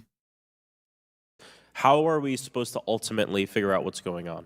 Yeah, thank you for the question. And let me compliment Administrator Nelson that there wouldn't have been a UAP independent study team if it wasn't for his leadership and courage. We're talking about data and where we can get data from. As I described, NASA has whole archives of data, much of which I believe will likely have information that will help inform UAP. We need only look. And again, in an era with AI and ML, we can relatively quickly and easily go through it. So I think it's something that we should encourage NASA to do. However, per Chairman Grothman's comment about UAP focusing on national security sites, I believe there's something, sir, that you may have heard of called sensor bias. That because we've got more cameras, more monitoring of national security, we don't know how extensive UAP activity may be over civilian areas. And this is to the second part of your question where we're not collecting the data. We're not collecting sufficient data from pilots. We're not collecting sufficient data from civilian and commercial activities. And this is, again, where ASRS, I think, could substantially change that, get the data out there, and allow us to do good science. Yeah. Thank you. I mean, on the data, you know, I'm a really big proponent of transparency. Yeah. But obviously, there's always a little bit of balance that we have to have in government on transparency as well. I mean, last year, NASA appointed a director of UAP research in response to the recommendation by the independent study team. In the final report, there's a quote, despite numerous accounts and visuals, the absence of consistent, detailed, and curated observations means we do not presently have the body of data needed to make definite and scientific conclusions about UAP. Can you just talk really quickly about that balance of security and transparency? So I can say, having served at NASA, it is the most transparent organization I've ever been in. When we would have conversations of executive leadership, things would leak out almost instantly. So I can assure you, intentionally or not, NASA's very transparent. I don't know if many of you have worked with engineers or scientists. They love to talk. So I believe that NASA is a paradigm of transparency, but we must have the ability and the data to be able to be transparent with. And if we're not gathering that, if we're not looking at it, then we can't bring NASA into the game and get to that good science that you need. You know, it was about a year ago, I was touring a facility with a pretty senior government official. We went by a certain hangar and they said, yeah, that's, you know, a company leases that out. We don't really know what's going on in there. We have no way of knowing what's going on in there. And there was a few of those, in fact, while we were driving around this facility.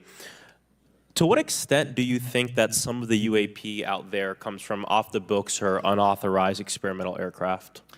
I mean, I think probably the vast majority of UAP are drones, experimental aircraft, weather conditions, which is, again, why I say if we review the data, I think we're going to discover a lot about things we weren't even thinking about. But there is a percentage that isn't.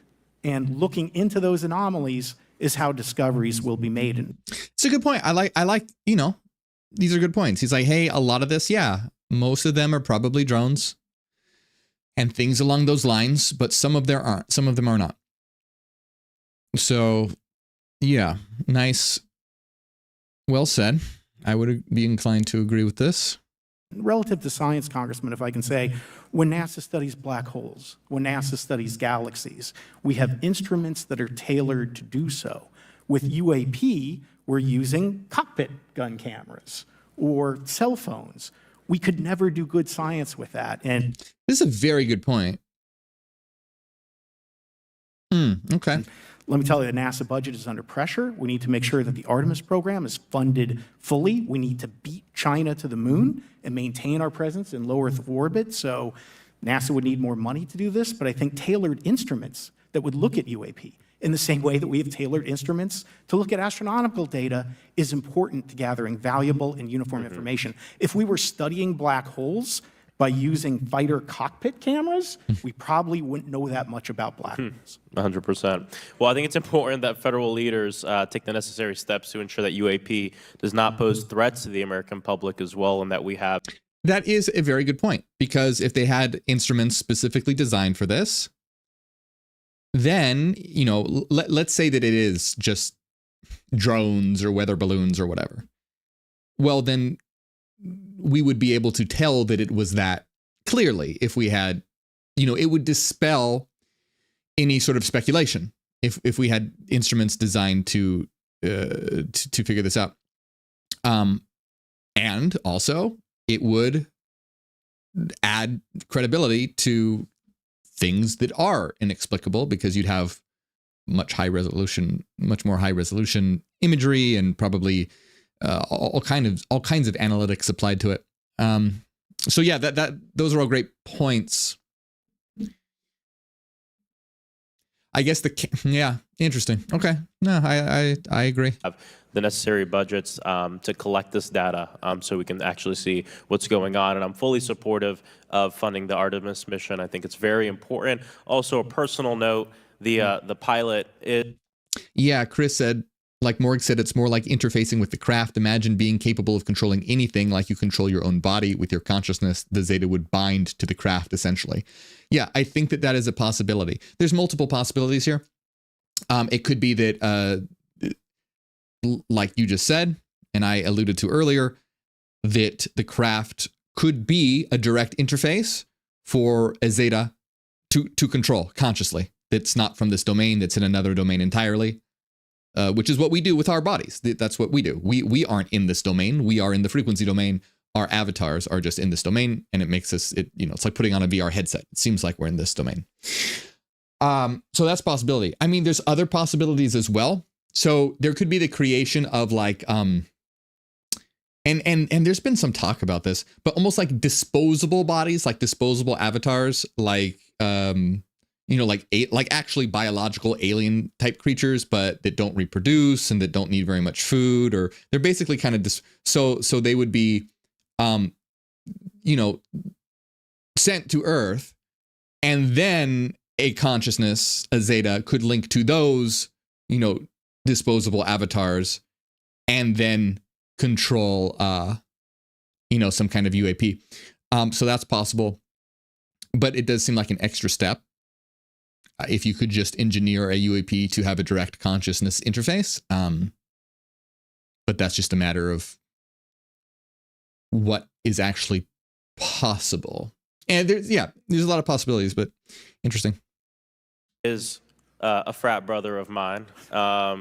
He is a member of the Phi Beta Sigma Fraternity Incorporated, and so I would love to see my fraternity make it to the moon. Well, Redwire is building the cameras for Artemis, so we will take some pictures of your frat brother and get them. There we go. Thank you so much. I yield back. Thank you. I will now recognize Ms. Luna for 5 minutes of questioning. Mr. Elizondo, to your knowledge, can you name the country and around time frame that the first back-engineered UAP program started? Ma'am, unfortunately, I would not be able to have that conversation in public. Can anyone on the panel name that? I cannot. None of you? Okay. This next question is for Mr. Gallaudet. To your knowledge, have any USOs ever outpaced our submarines? Yes, ma'am. At what magnitude? I don't have the exact speed, but again, a witness came to me, a credible former submarine officer who observed it on sonar data. And this was in the 80s in the North Atlantic during a storm, and it outpaced his submarine by orders of magnitude. Are you aware of any hotspots that currently exist off our shores in North America? Not with sufficiently credible data, ma'am. Okay, we've heard reports of there potentially being hotspots, maybe entry and exit points. Have you heard of any of that? I have not, ma'am, but my colleague here, Mr. Elizondo, does discuss some USO activity that he's observed in certain DoD databases. Mr. Elizondo, in regards to these aircraft being piloted by whatever they might be, non-human biologics, would you agree that it's likely that they are being piloted by some mind-body connection? Ma'am, I think it is safe to presume here that they are being intelligently controlled, because some cases seem to anticipate our maneuvers, and in other cases they seem to, I came across an email where the word stalked was used in a very secure email between Navy officers discussing their ships being pursued by a UAP. In our previous panel, we had Grush, and he had testified to say that some of these were interdimensional beings. Can you speak on that at all? Ma'am, I'm not qualified, certainly as a scientist or otherwise, to speculate points of origin. I looked at everything from a scientific perspective. So if you look at, for example, instantaneous acceleration, which was one of the observables of the program that I belong to, ATIP, the human body can withstand about 9 G-forces for a short period of time before you suffer negative biological consequences, blackouts and ultimately redouts and even death. Comparison, our best technology, the F-16, which is one of this older platform, but one of our most highly maneuverable aircraft, manned aircraft, made by General Dynamics, can perform about 17 or 18 G-forces before you start having structural failure, meaning that the airframe begins to disintegrate while you're flying. The vehicles we're talking about are performing in excess of 1,000, 2,000, 3,000 Gs. Whoa. So are you... Wow. It's a lot of G's. Damn. Well, I think that would go towards the possibility that they are being consciously controlled in some way, rather than piloted by a biological entity. I don't know. Interesting. That's pretty nuts, though.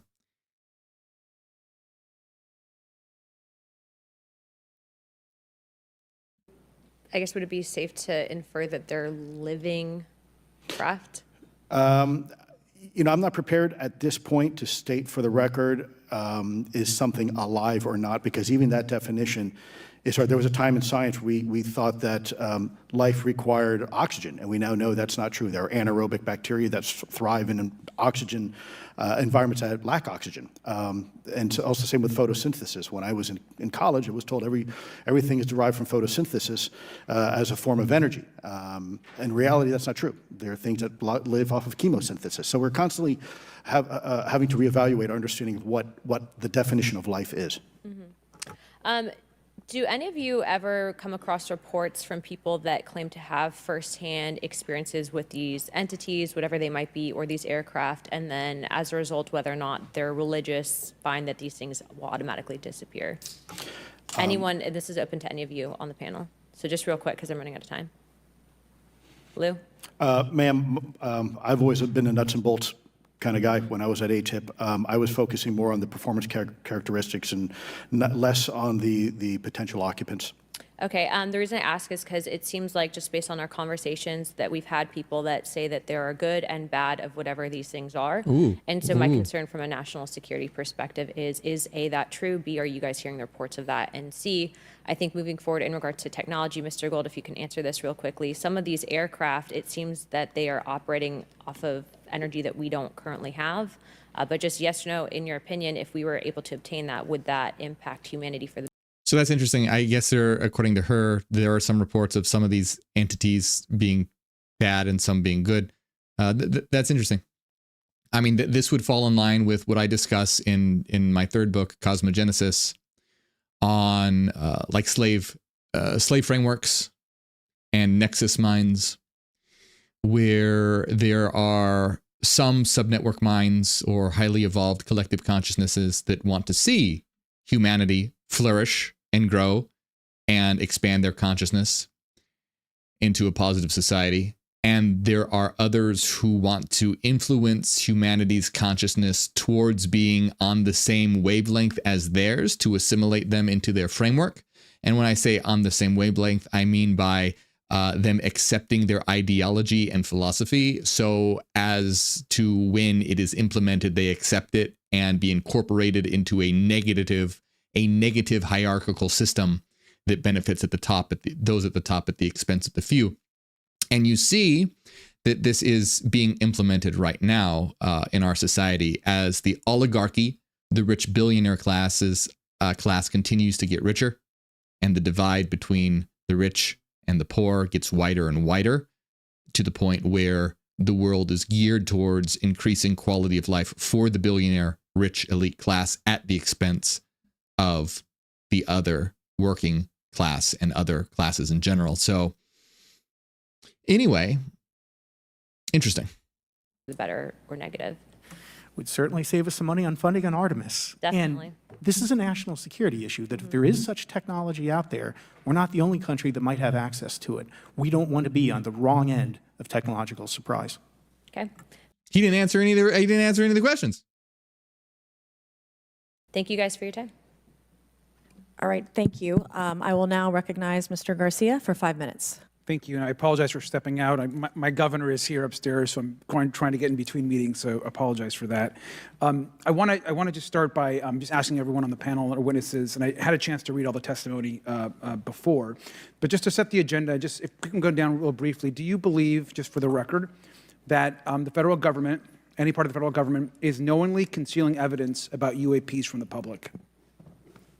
Yes, sir. 100%. Yes. Yes.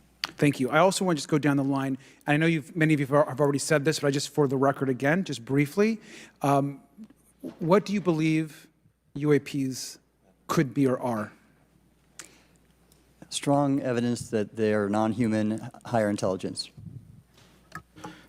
I echo my colleague's comment, sir. Genuinely do not know. Don't know, but we must find out. Okay, thank you. Interesting. So 2 say aliens, other 2 don't know. Interesting. Thank you. I appreciate those answers, gentlemen. I think this is obviously another remarkable hearing with just really important information, so I thank all of you for answering the questions. Admiral, I just want to go back to one thing. Now, last year, our subcommittee heard from 2 retired Navy pilots, Lieutenant Ryan Graves and Commander David Fravor, regarding UAPs. Actually, I think Ryan is here in the audience and been a great person to get to know and to have conversations with. He, of course, has been involved in the Safe Airspace for Americans Act with Chairman Graves, with Chairwoman Mace for UAP reporting by civilian aviation personnel. Can you discuss briefly why it's important for civilian pilots to be able to report UAPs and why these legal protections are critical for our national security? Yes, Congressman, thank you. And I did invite Ryan Graves as my guest, as I'm on his advisory board for the Americans for Safe Aerospace, and legislation that you supported and introduced, I fully support as well. And I think it's important that more civilian pilots, commercial pilots, report so we can better understand and learn and do research on UAP, as well as remove the stigma so more citizens report on what they observe. And also, it'll only contribute to aviation safety when we have a better understanding of where these UAP are, how they operate, and at what frequency and what capability level. So it's important for aviation safety, and it'll be important for moving science and research forward. Thank you, sir. And I just want to reiterate to my colleagues, I mean, this is a very bipartisan piece of legislation, and we just got to continue to get this.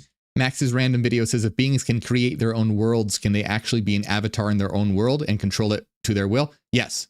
It's kind of like, so subnetwork minds are able to create CFDs or collective frequency domains because they can utilize and share their frequency information to create an internal space-time projection.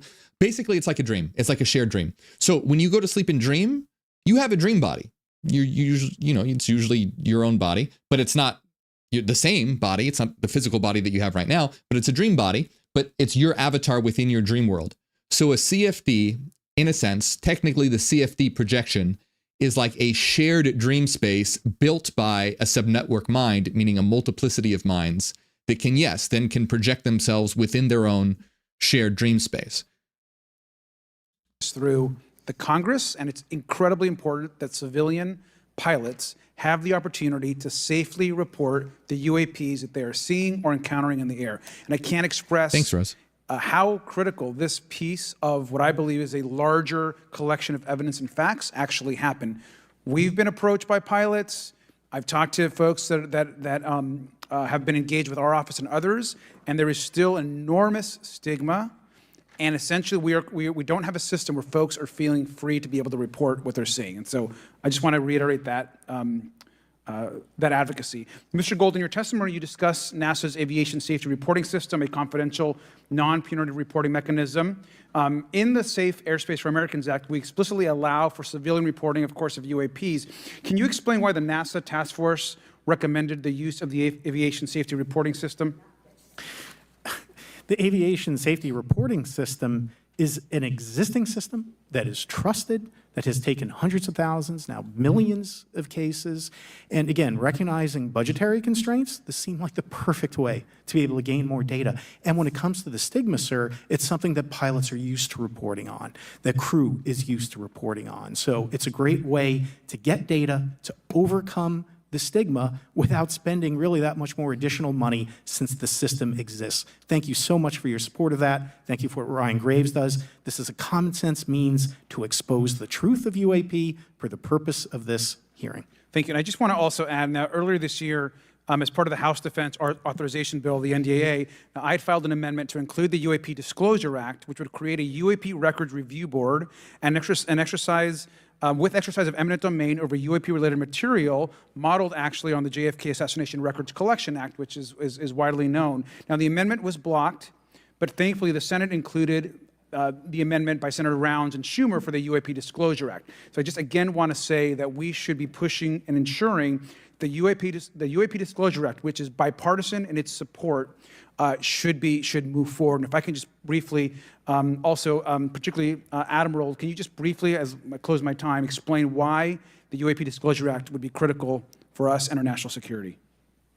Thank you, Congressman. Yes, I believe the UAP Disclosure Act is important for national security, as well as advancing potential socioeconomic benefits resulting from UAP research, as well as public safety, as we referred to previously regarding aviation. And this act will allow for greater transparency and open research, and that's why I'm also a member of the UAP Disclosure Fund as an advisor, as in the Sol Foundation, as an advisor, senior strategic advisor, which is advocating for the same. Thank you very much. I yield back. All right, thank you. I'd like to recognize Mr. Biggs for 5 minutes of questioning. Thank you, Madam Chair. Thank you for holding this committee. Thank you to the witnesses. Admiral, the video that is called the Go Fast video, the email that you've talked about being deleted, I just want to briefly cover this. You said that the email, the author was asking whether any of the recipients were aware of the classified technology demonstrations that it could explain the objects that were observed. And then you said the email disappears. Then you guys have a series of meetings. The commander of fleet forces and his operations officer never discussed the incident again. Is that right? Is that accurate? That's accurate, sir. And even during weekly meetings, it was never discussed again. My question for you is, you were in those meetings. Did you personally hear that nothing was going on about that? I mean, they could be demons as much as they could be angels, right? Like we talked about earlier, how they could be interpreted as angels. Well, you could interpret them as demons as well. Again, not as like how they're described exactly in the Bible, but in terms of highly evolved entities that have a certain orientation or pattern, one being wanting to increase the consciousness of other entities, and the other being wanting to basically assimilate other entities into their framework to increase their power. So, yeah, it's you could call it that, but we have to be very specific about what that means. It's not like not literally like how the Bible describes it, but we could think of it that way. Yes, sir. I was in those meetings, and did you make inquiries about that? No, I did not, sir, because I inferred, since I had been read into other special access programs, that this UAP video was part of one that I was not read into, or any of the recipients, or the author of the email, and that an intelligence agency basically pulled it back and instructed the author of the email, hey, this is, you just conducted what they call spillage into a lower classification level, and when that's done, the procedures are basically to remove any of the communication. You're going to silo it. So, and you, Mr. Elizondo, you said in your report and your testimony today, a government work on the UAP subject still remains classified. Excessive secrecy has led to grave misdeeds against loyal civil servants, military personnel, and the public, all to hide the fact that we are not alone in the cosmos. Fair? Yes, sir. All right, and all of you, and Mr. Shellenberger, by the way, I've read several of your books, Mr. Shellenberger, excellent stuff. Thank you. What I would say, too, is you were asked about the veracity of the author of this report. You're comfortable with veracity? Yes. Okay. And then, and I'll get to you in a second, Mr. Gold. We'll talk about Kuhnian and Lakatoshian scientific advancement and how we're obviating that through these processes. But we'll get to that in a sec. Because what I want to really get to is the ultimate question it really becomes this. For what purpose is the federal government overclassifying, because that's what they're doing, they're overclassifying, and forbidding the public for getting access to this? And if you know, if you have an explanation, I'm curious, because I know what I've been told. I just want to know from your perspective, why do they overclassify? Mr. Elizondo, you look like your finger on the button, ready to go. Mm-hmm. Yes, sir. Forgive me. I think there's several reasons. I think at the time when this reality became evident to the U.S. government, we were in the middle of the Cold War with then Soviet Union, and we did not want to tip our hands to what our knowledge base was on this topic. We did not want to broadcast that. Makes sense. That makes sense. The Cold War's long over. It is, sir. It is, sir. There's also then the philosophical argument that the Department of Defense and the intelligence community is solution-oriented. And when you don't have answers, it's a really tough spot to be in. It's easier to be quiet and suppressed than if you don't have the answer. Indeed, sir. In fact, there's a very real example when we built the U-2 spy plane and flew it over then Russia, and we're taking reconnaissance. And when we first started flying the aircraft, it flew so high and so fast we thought they weren't tracking us. In reality, they were tracking every flight. It wasn't until the Russians could develop the SA-2 surface-to-air missile and successfully shoot them down. I would suggest to you also, along with Lakatos and Kuhn, you also have a problem with Kenneth Arrow's path dependence or increasing returns. That's one reason why they won't disclose it. It's too painful to admit. But I just want to read a couple things from Mr. Shellenberger's, what he gave to us today, because I think this is interesting stuff, and I just want to convey this to you. On USG networks, there exists infrared footage of and imagery of a grouping of vessels engaged in SIGINT and mass collection at night in a specific area of the Pacific Ocean. This footage, which was in close proximity to the vessels, a large equilateral triangle UAP suddenly appears directly over the ships. These three bright points are seen at each bottom corner of the UAP, which is observed to slowly rotate on its horizontal axis. And he goes on to describe that. And I just want to read one more, and I'm doing this because I think it's interesting. This stuff is interesting as anything. So let's get this one here, right here.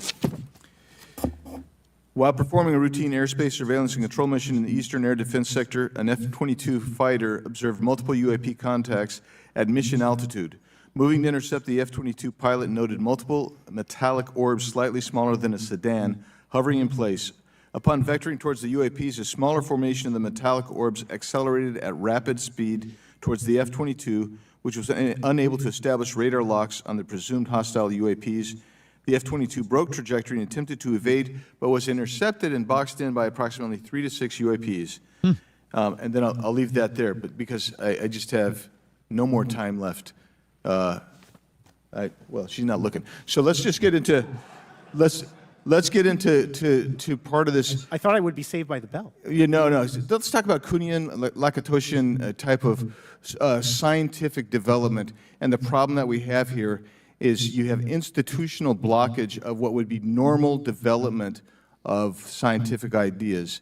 And if you want to expand on Mr. Gold. We're over time, so be very fast, please. I'll just say I'm a recovering attorney, so please take it easy on the science. But all breakthroughs have been heretical at first, and that's the challenge that we face, particularly with something as extraordinary as this, which is why gathering the data is so important. And I'll just end by saying, by the way, the overclassification of material is in no way limited to UAP. That is occurring throughout the government, as well as the inability to get people classifications in a timely and efficient manner, and then to have those classifications be broad enough to be useful. So this is a larger issue that I hope that Congress will look at. Thank you. Thank you, Mr. Biggs. I've been generous. All right, Mr. Burleson, I'll recognize you for 5 minutes of questions, please. Thank you, Madam Chair. Mr. Elizondo, does any branch of the United States government or defense contractors possess technology Sir, there's documentation that I believe was submitted for the record that was approved for release by the U.S. Pentagon, by the Department of Defense Office of Pre-Publication Security Review, and it states one of the reasons why my predecessor program, OSAP, was trying to collect material of unknown origin. Was it successfully collected? It was not. What happened is that there was an aerospace contract company that requested to divest itself of the material that was collected in the 1950s. Unfortunately, that didn't actually occur. So let's dive into that. That's the Bigelow Airspace, correct? So yes, sir. There was a journalist, Christopher Sharp, who said that there was a transfer between Lockheed Martin, Bigelow Airspace, and the CIA allegedly blocked this. Can you describe that? What I can say is that it was blocked. Why it was blocked, I can only surmise. I was part of some conversations later on with some of those contract personnel where they had told all of us that is accurate. What we required was a memo from the Secretary of the Air Force in order to make that complete, and that never occurred. And so when Secretary Mattis became Secretary of Defense, I decided it would be appropriate for me to try to receive a memo from him as SecDef, as Secretary of Defense, if we could not get a memo from the Secretary of the Air Force to transfer that material. So if that material exists today, who's in possession? Sir, I wouldn't be able to have that conversation in an open hearing. We'd probably have to have that. Okay, my question to you then is, if we were in a secure setting, if we were in a SCIF, would you be able to provide or get access to something, whether it's visuals or material that we could put our hands on, or biologics, that would convince me, that would show me that we have non-human origins? Sir, that decision would not be mine. That would be to the gatekeeper still in the U.S. government. And who would we, so if you were in our shoes, where would you go from here? How would you get that information? A lot of times we just don't know who to ask because we don't know where to go next. So if you were in our shoes, where would you go? Well, I prefer to answer that question in a closed session. However, we established AARO for that very purpose, and unfortunately, under its previous leadership, it failed. So one would hope that they would have the authorities necessary to do that. Let's hope that this new iteration of leadership will be successful. In the discussions, it's simply about material, or is there discussion about biologics? It was previously testified that there's biologics that were collected. Are you aware of any of that? I am, sir, aware I get it as well, but it is that biologics interesting have nonetheless. been recovered. Again, my focus was more nuts and bolts, looking at the physical aspects of these phenomenon, how they interacted around military equities and nuclear equities.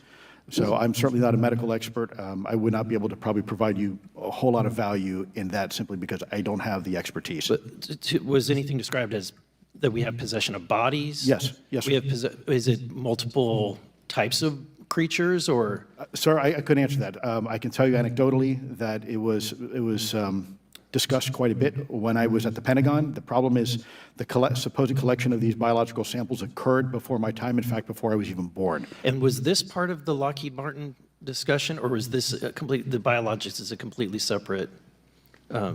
Separate yet related. Okay. Has anyone made contact? Sir, I'm sorry, could you specify? Has there been any, to your knowledge, any communication with a non-human life form? So the term communication is a bit of a trick word because there's verbal communication like we're having now. The problem is you also have nonverbal communication. And so I would say definitively yes, but from a nonverbal meaning, when a Russian reconnaissance aircraft comes into U.S. airspace, we scramble 2 F-22s, and we are certainly communicating intent and capability. I think the same goes with this. We have these things that are being observed over controlled U.S. airspace, and they're not really doing a good job hiding themselves. They're making it pretty obvious they have the ability to even interfere with our nuclear equities and our nuclear readiness. So he's saying that, yes, we've communicated with them, but not like in terms of having an exchange of information, but rather he's saying that they're communicating to us by clearly making their presence known and displaying their intent, I guess. I think that's what he's saying. Is the United States government and our contractors, are they pulling technology from this? Are they're reverse engineering this? Sir, as I previously stated, and please forgive me, I am not authorized to discuss specifics about crash retrievals. I signed documentation with the U.S. government. What I can say was, after a very thorough review process by the Pentagon, what I wrote about. And that was my limit, unfortunately, that I was given. Thank you. Yes, sir. Thank you. I would like to recognize Mr. Timmons for 5 minutes of questioning. Thank you, Madam Chair. Mr. Elizondo, you just said something interesting. You said they don't seem to be hiding. They don't seem to be hiding. The UAP sightings are becoming increasingly brash, if you will. And, you know, we've been hearing about these for years, but they've generally been isolated and not as consistent and over critical military installations. Would you say that's fair? Is this becoming increasingly often? Is it happening more and more? Great question, sir. Let me see if I can answer this for you. Certainly, there seems to be some indication that they're being provocative, meaning that they're, in some cases, literally splitting aircraft formations right down the middle. So that's an air safety issue. The question is it the frequency increasing? And really the response is, it depends. Yes, it's possible that there is an increase in frequency, but it's also possible that there's heightened awareness now, and there's also more pervasiveness of technology out there that's collecting this information and that can record this information. So we're not quite sure yet if it's actually an increase in numbers of these events, or is it that we have better equipment now that can record these things, and we have a better ability, if you will, to analyze these things. And that's my next question. It seems that a lot of these sightings occur near Mr. Grothman is gone. They got him. He's been abducted.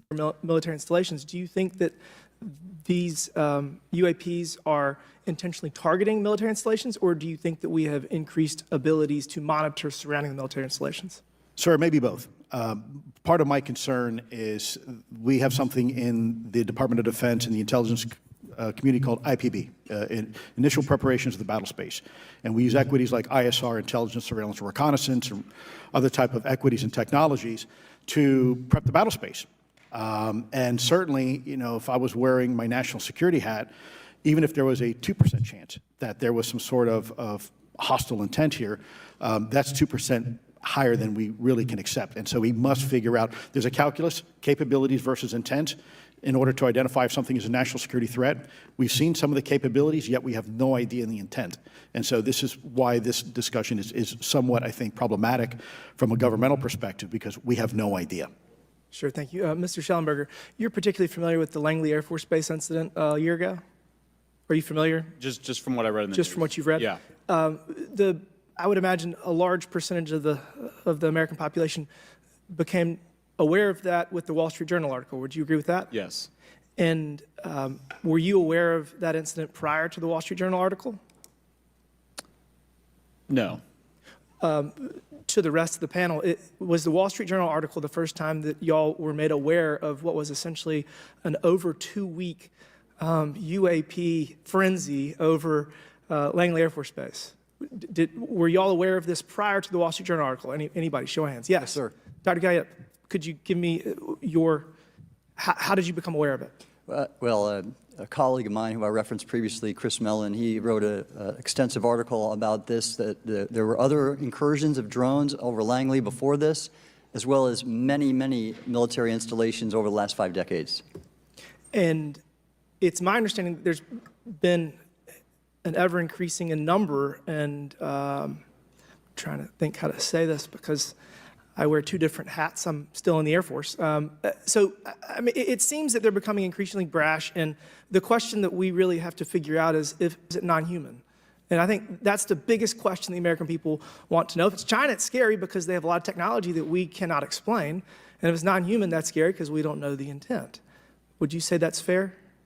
Yes, Congressman, and in fact, I really believe that we should use this hearing as a catalyst to improve and bolster our air defense capabilities and our maritime domain awareness capabilities, because obviously there are holes in it, whether it be UAP of non-HI direction or NHI direction, or, like as you say, sir, China or any other adversary.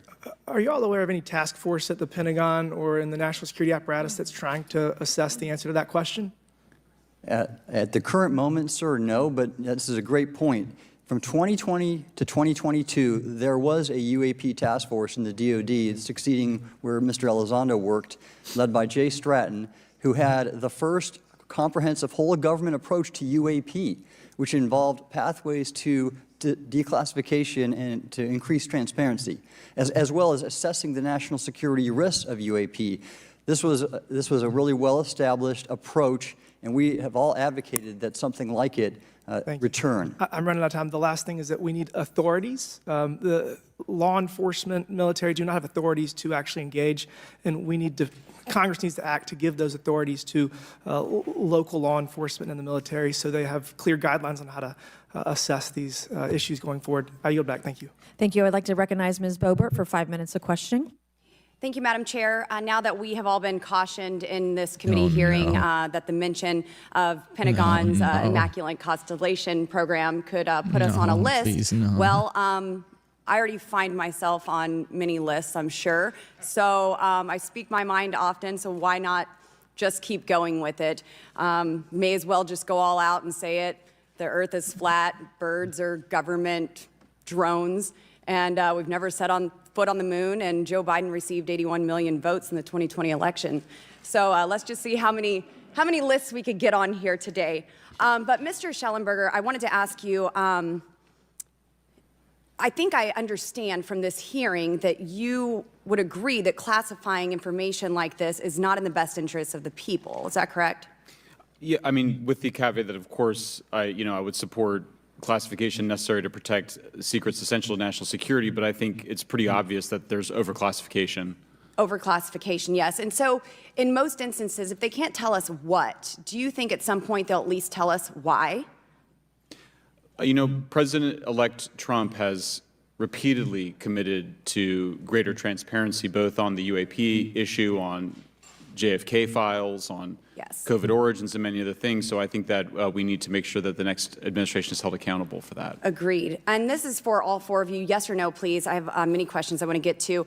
Are there any known instances of recovered materials or technologies that are not of human origin and maybe connected to any advanced bioscience defense programs within the USG? I don't know. I wouldn't be able to answer that, ma'am. I don't know. I don't know. Okay, so there are rumors that have come up to the Hill of a secretive project within the Department of Defense involving the manipulation of human genetics with what is described as non-human genetic material, potentially for the enhancement of human capabilities, hybrids. Are any of you familiar with that? Yes or no? No, ma'am. I am not, ma'am. I'm not. No, ma'am. Okay, I would like to know, with Immaculate Constellation, how does this relate to UAP activities, Mr. Shellenberger, in oceanic environments? Are there any instances where the Navy or other maritime forces have encountered UAPs that could not be explained by known technology or natural phenomena? Yeah, the Immaculate Constellation covers both terrestrial and oceanic, and there's actually a number of cases described in the report that occur in the ocean. And do you believe that there is a concerted effort by the Pentagon to keep Congress out of the loop regarding these UAP activities, specifically in our waters? Yes. I think it's about 5% of our ocean that's actually been studied in detail by man, and we've studied more of space than we had of our own oceans. And so are there any accounts of UAPs emerging from or submerging into our water which could indicate a base or presence beneath the ocean's surface? I don't know about a base, but as I mentioned, I had a different source entirely describe this pretty extraordinary footage that exists of orbs, of an orb coming out of the ocean and being met by another orb. Some would say that there's multiple hotspots where we see frequent activity. So in your investigations, have you come across any data or visual evidence like sonar readings or underwater footage of these UAPs? I have not beyond what's in the report. You've written about UAPs not only in the air but in underwater. Are there any specifics on what you've learned about the UAP activity in our oceans? Particularly, have you spoken with sources who have provided any evidence or eyewitness accounts of these UAPs interacting with our naval forces or being detected by our underwater surveillance systems? Nothing beyond what's in the report and then the specific case that I mentioned with the orbs. So this report says it all. There's no other information that we are aware of regarding the activity within our waters. I have other sources that have told me that have shared a significant amount of information, but they're not comfortable with me sharing it at this point. Okay. Are there any technological capabilities observed in these oceanic UAPs that seem to defy our current understanding of physics or our engineering capabilities? It seems like they all do. Yes, I would agree with that. My time is up, but I do appreciate your bravery, your courage for coming here and speaking today. And it seems like there's still some questions that we need answers to, and we will not relent until we get those to the American people. Thank you all. Thank you. I move to allow myself and the ranking member 5 additional minutes for questions without objection, so ordered. Mr. Elizondo, were you read into the Immaculate Constellation program? Ma'am, I would not be authorized to confirm nor deny the existence of any ongoing or past program, especially as it relates to a special access program, either by name or trigraph. Okay, and then does the U.S. government or private contractors, do they work with other foreign countries, China, for example, to exchange data, quote, from a source that seems like he doesn't want to mess with that. He doesn't want anyone knocking at his door. Intelligence data about UAP? Let me see if I can answer that a little bit more generally, ma'am, if I may. We do have foreign material exploitation programs. That is something that is widely known, and that term itself is unclassified. How exactly that works becomes a bit sensitive. A discussion we could certainly have in a closed session if you like. We do work with international partners and allies quite often, not just in military exercises and workups, but in other intelligence efforts as well. In terms of material that's given to private contractors, is certain material given to certain contractors because of their experience? So, for example, if it's related to submerged and undersea propulsion, would it go to a general contractor like General Dynamics? Yes, ma'am, absolutely correct. Different contractors have different levels of expertise. What's Lockheed's expertise? Aerospace, ma'am. In the UAP space, that's all that they would do submerged? No, I didn't say that, ma'am. Okay. Lockheed Martin and others do quite a bit of work both in our atmosphere, in space, and even underwater. There are certain efforts to. It's a tough question you're asking. You put me on the spot here. I'm looking for the answer. Yes, ma'am. No, they are involved in a lot. I would rather let Lockheed Martin explain the different domains that they are involved with. Probably am not authorized to discuss that, but they are involved in a lot of different areas and domains. Admiral, flight safety risks for our pilots, based on what you've experienced and seen in your career. They're extensive, and the one exercise I referred to where I received the email that was then deleted was the pilots, and this is worth bringing out. There are debunkers out there who have said the Go Fast video was just a balloon. That was only one video that was released. There were dozens of these encounters that pilots, friends of Ryan Graves, who's in this room right here, witnessed and caused significant safety concerns.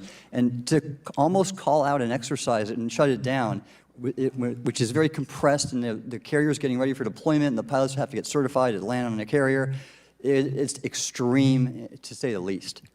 All right, I have two last questions. Real quickly, Mr. Shellenberger, how do we get more whistleblowers to come forward?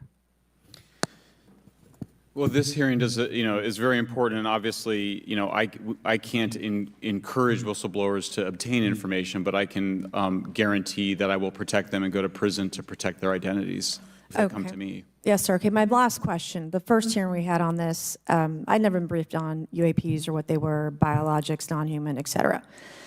How would you define, each of you, my last question, how would you define non-human biologics, non-human intelligence? What are we actually talking about? Admiral, and we'll go down the line. Aliens. I don't think it's a stretch when you look at the diversity of life on this planet and the size of this universe to think that there will be more diverse, higher order, non-human intelligences throughout the universe. And that's probably what's visiting us. I would take the scientific approach. The definition would be the ability to react to a stimulus in a manner that requires an intellectual thought process. I just don't know. I think we must be modest in our assumptions that we're looking for intelligence. That could be biological, it might not.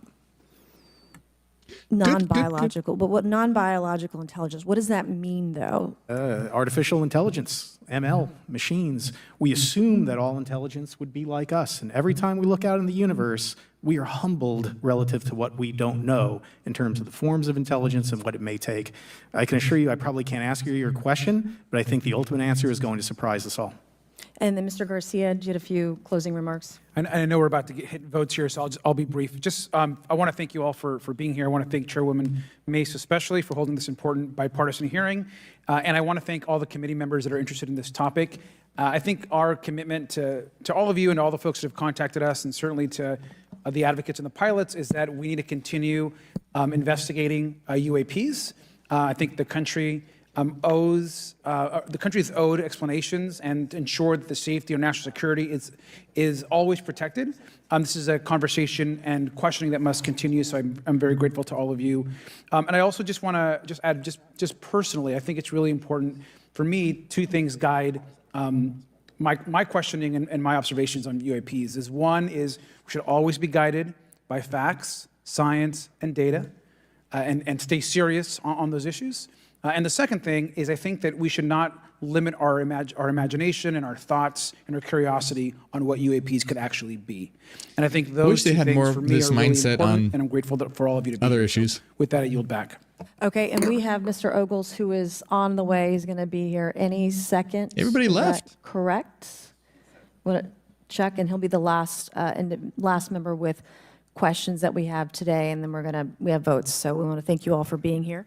I want to thank Mr. Garcia and folks on both sides of the aisle for being here today and being patient. We have a lot more questions, and I hope that this will open the door to more hearings in the future.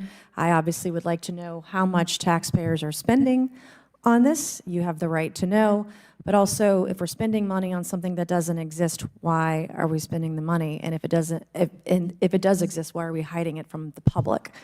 And of course, our national security is a huge issue, because if there's technology that could harm us or our allies that are in the hands of our adversaries, we obviously want to stay ahead of that to the best of our ability to ensure that that technology is not in the hands of someone who could use it against us or our allies anywhere in the world. So, Mr. Ogles, you're just in time, babe. I will recognize you for 5 minutes of questioning before we head on out today. Who is this? Who's coming in? Encore.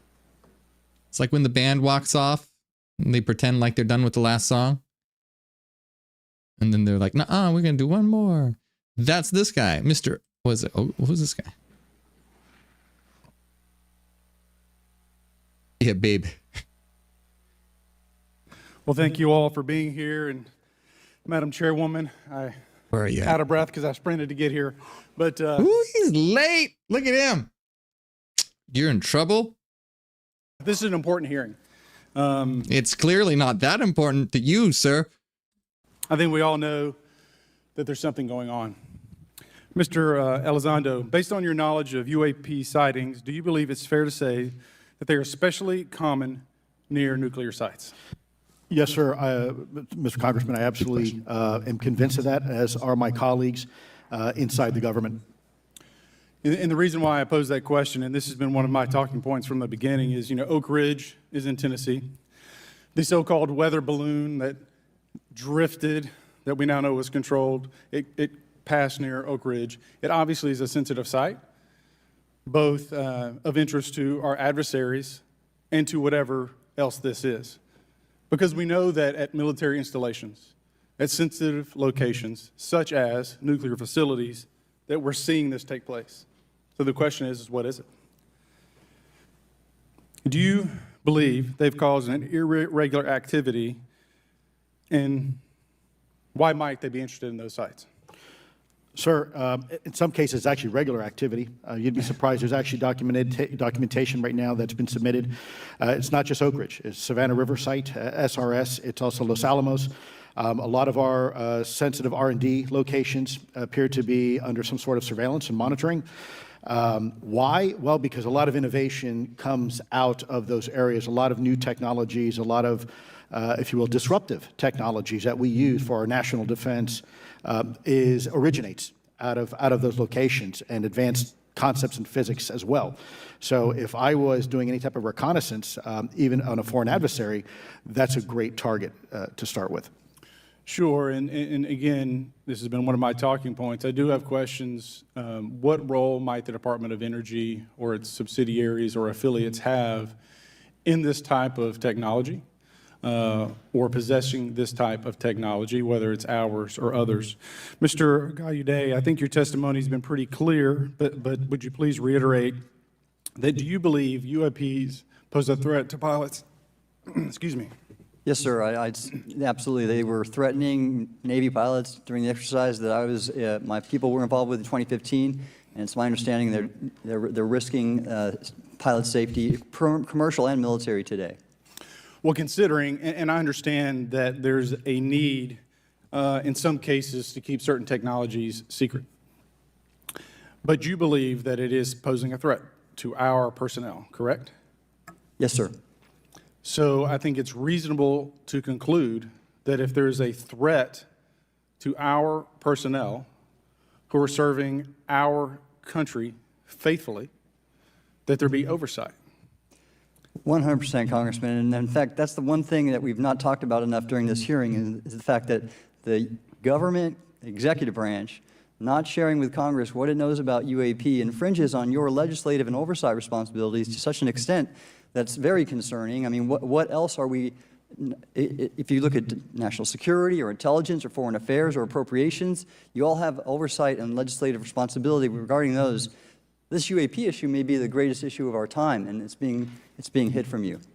Well, I mean, and to your point, I think we've seen over the decades that we have certain adversaries like China, like Russia, that technologically speaking are not as advanced as us, that they lack some of the lethality that we have, and that we've seen that they've gone after our technologies and in some cases succeeded, in particular with missile technology.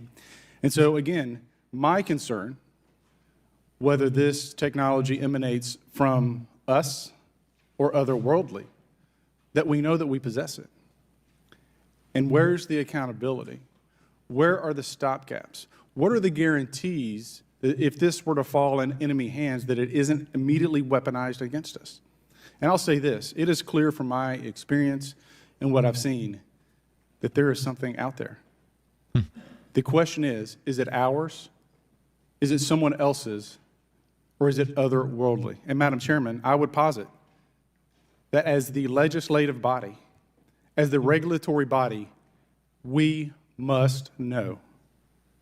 And anyone who prevents us from gaining access to that information, I would consider that criminality. Because we have U.S. personnel who may very well be in harm's way. We have technology that ultimately may threaten our very existence. With that, Madam Chairman, I thank you for your indulgence, and I yield back. Thank you, Mr. Ogles. And with that and without objection, all members will have 5 legislative days within which to submit materials and to submit additional written questions for the witnesses, which will be forwarded to the witnesses for their response. If there's no further business without objection, the subcommittee stands adjourned. All right. Well, wow, that was long. Very interesting. Well, I hope you guys enjoyed that. So what we're going to do, we're still going to have a members only stream. I'm going to go in the comments and hang out for a bit. And we'll see. Like I said, there's another video that's not this long. It's only 30 minutes long where the head of AARO is in a hearing and they ask him questions about, very good questions that are brought up here. So it's interesting to see it from the other side. So if you guys want to do that in the members only stream, we'll see. I'll ask you guys if you guys want to do that. That's what we'll do. But I hope you guys enjoyed this. I'm going to go into the chat and hang out and answer some questions, or just hang out with you guys and see what you guys thought about this in just a second here. But before I do, as always, I just want to thank you all so much for watching. Remember that my new book just came out today, Psychogenesis. Self and Universal Transformation. And a big shout out to everyone who supports. I really appreciate it, especially Renaissance Fairy Cassidy, Angela, DB, Nucelina, Dallas, Digital, David, LaDonna, Grace, Kira, and everyone else. Thank you very much.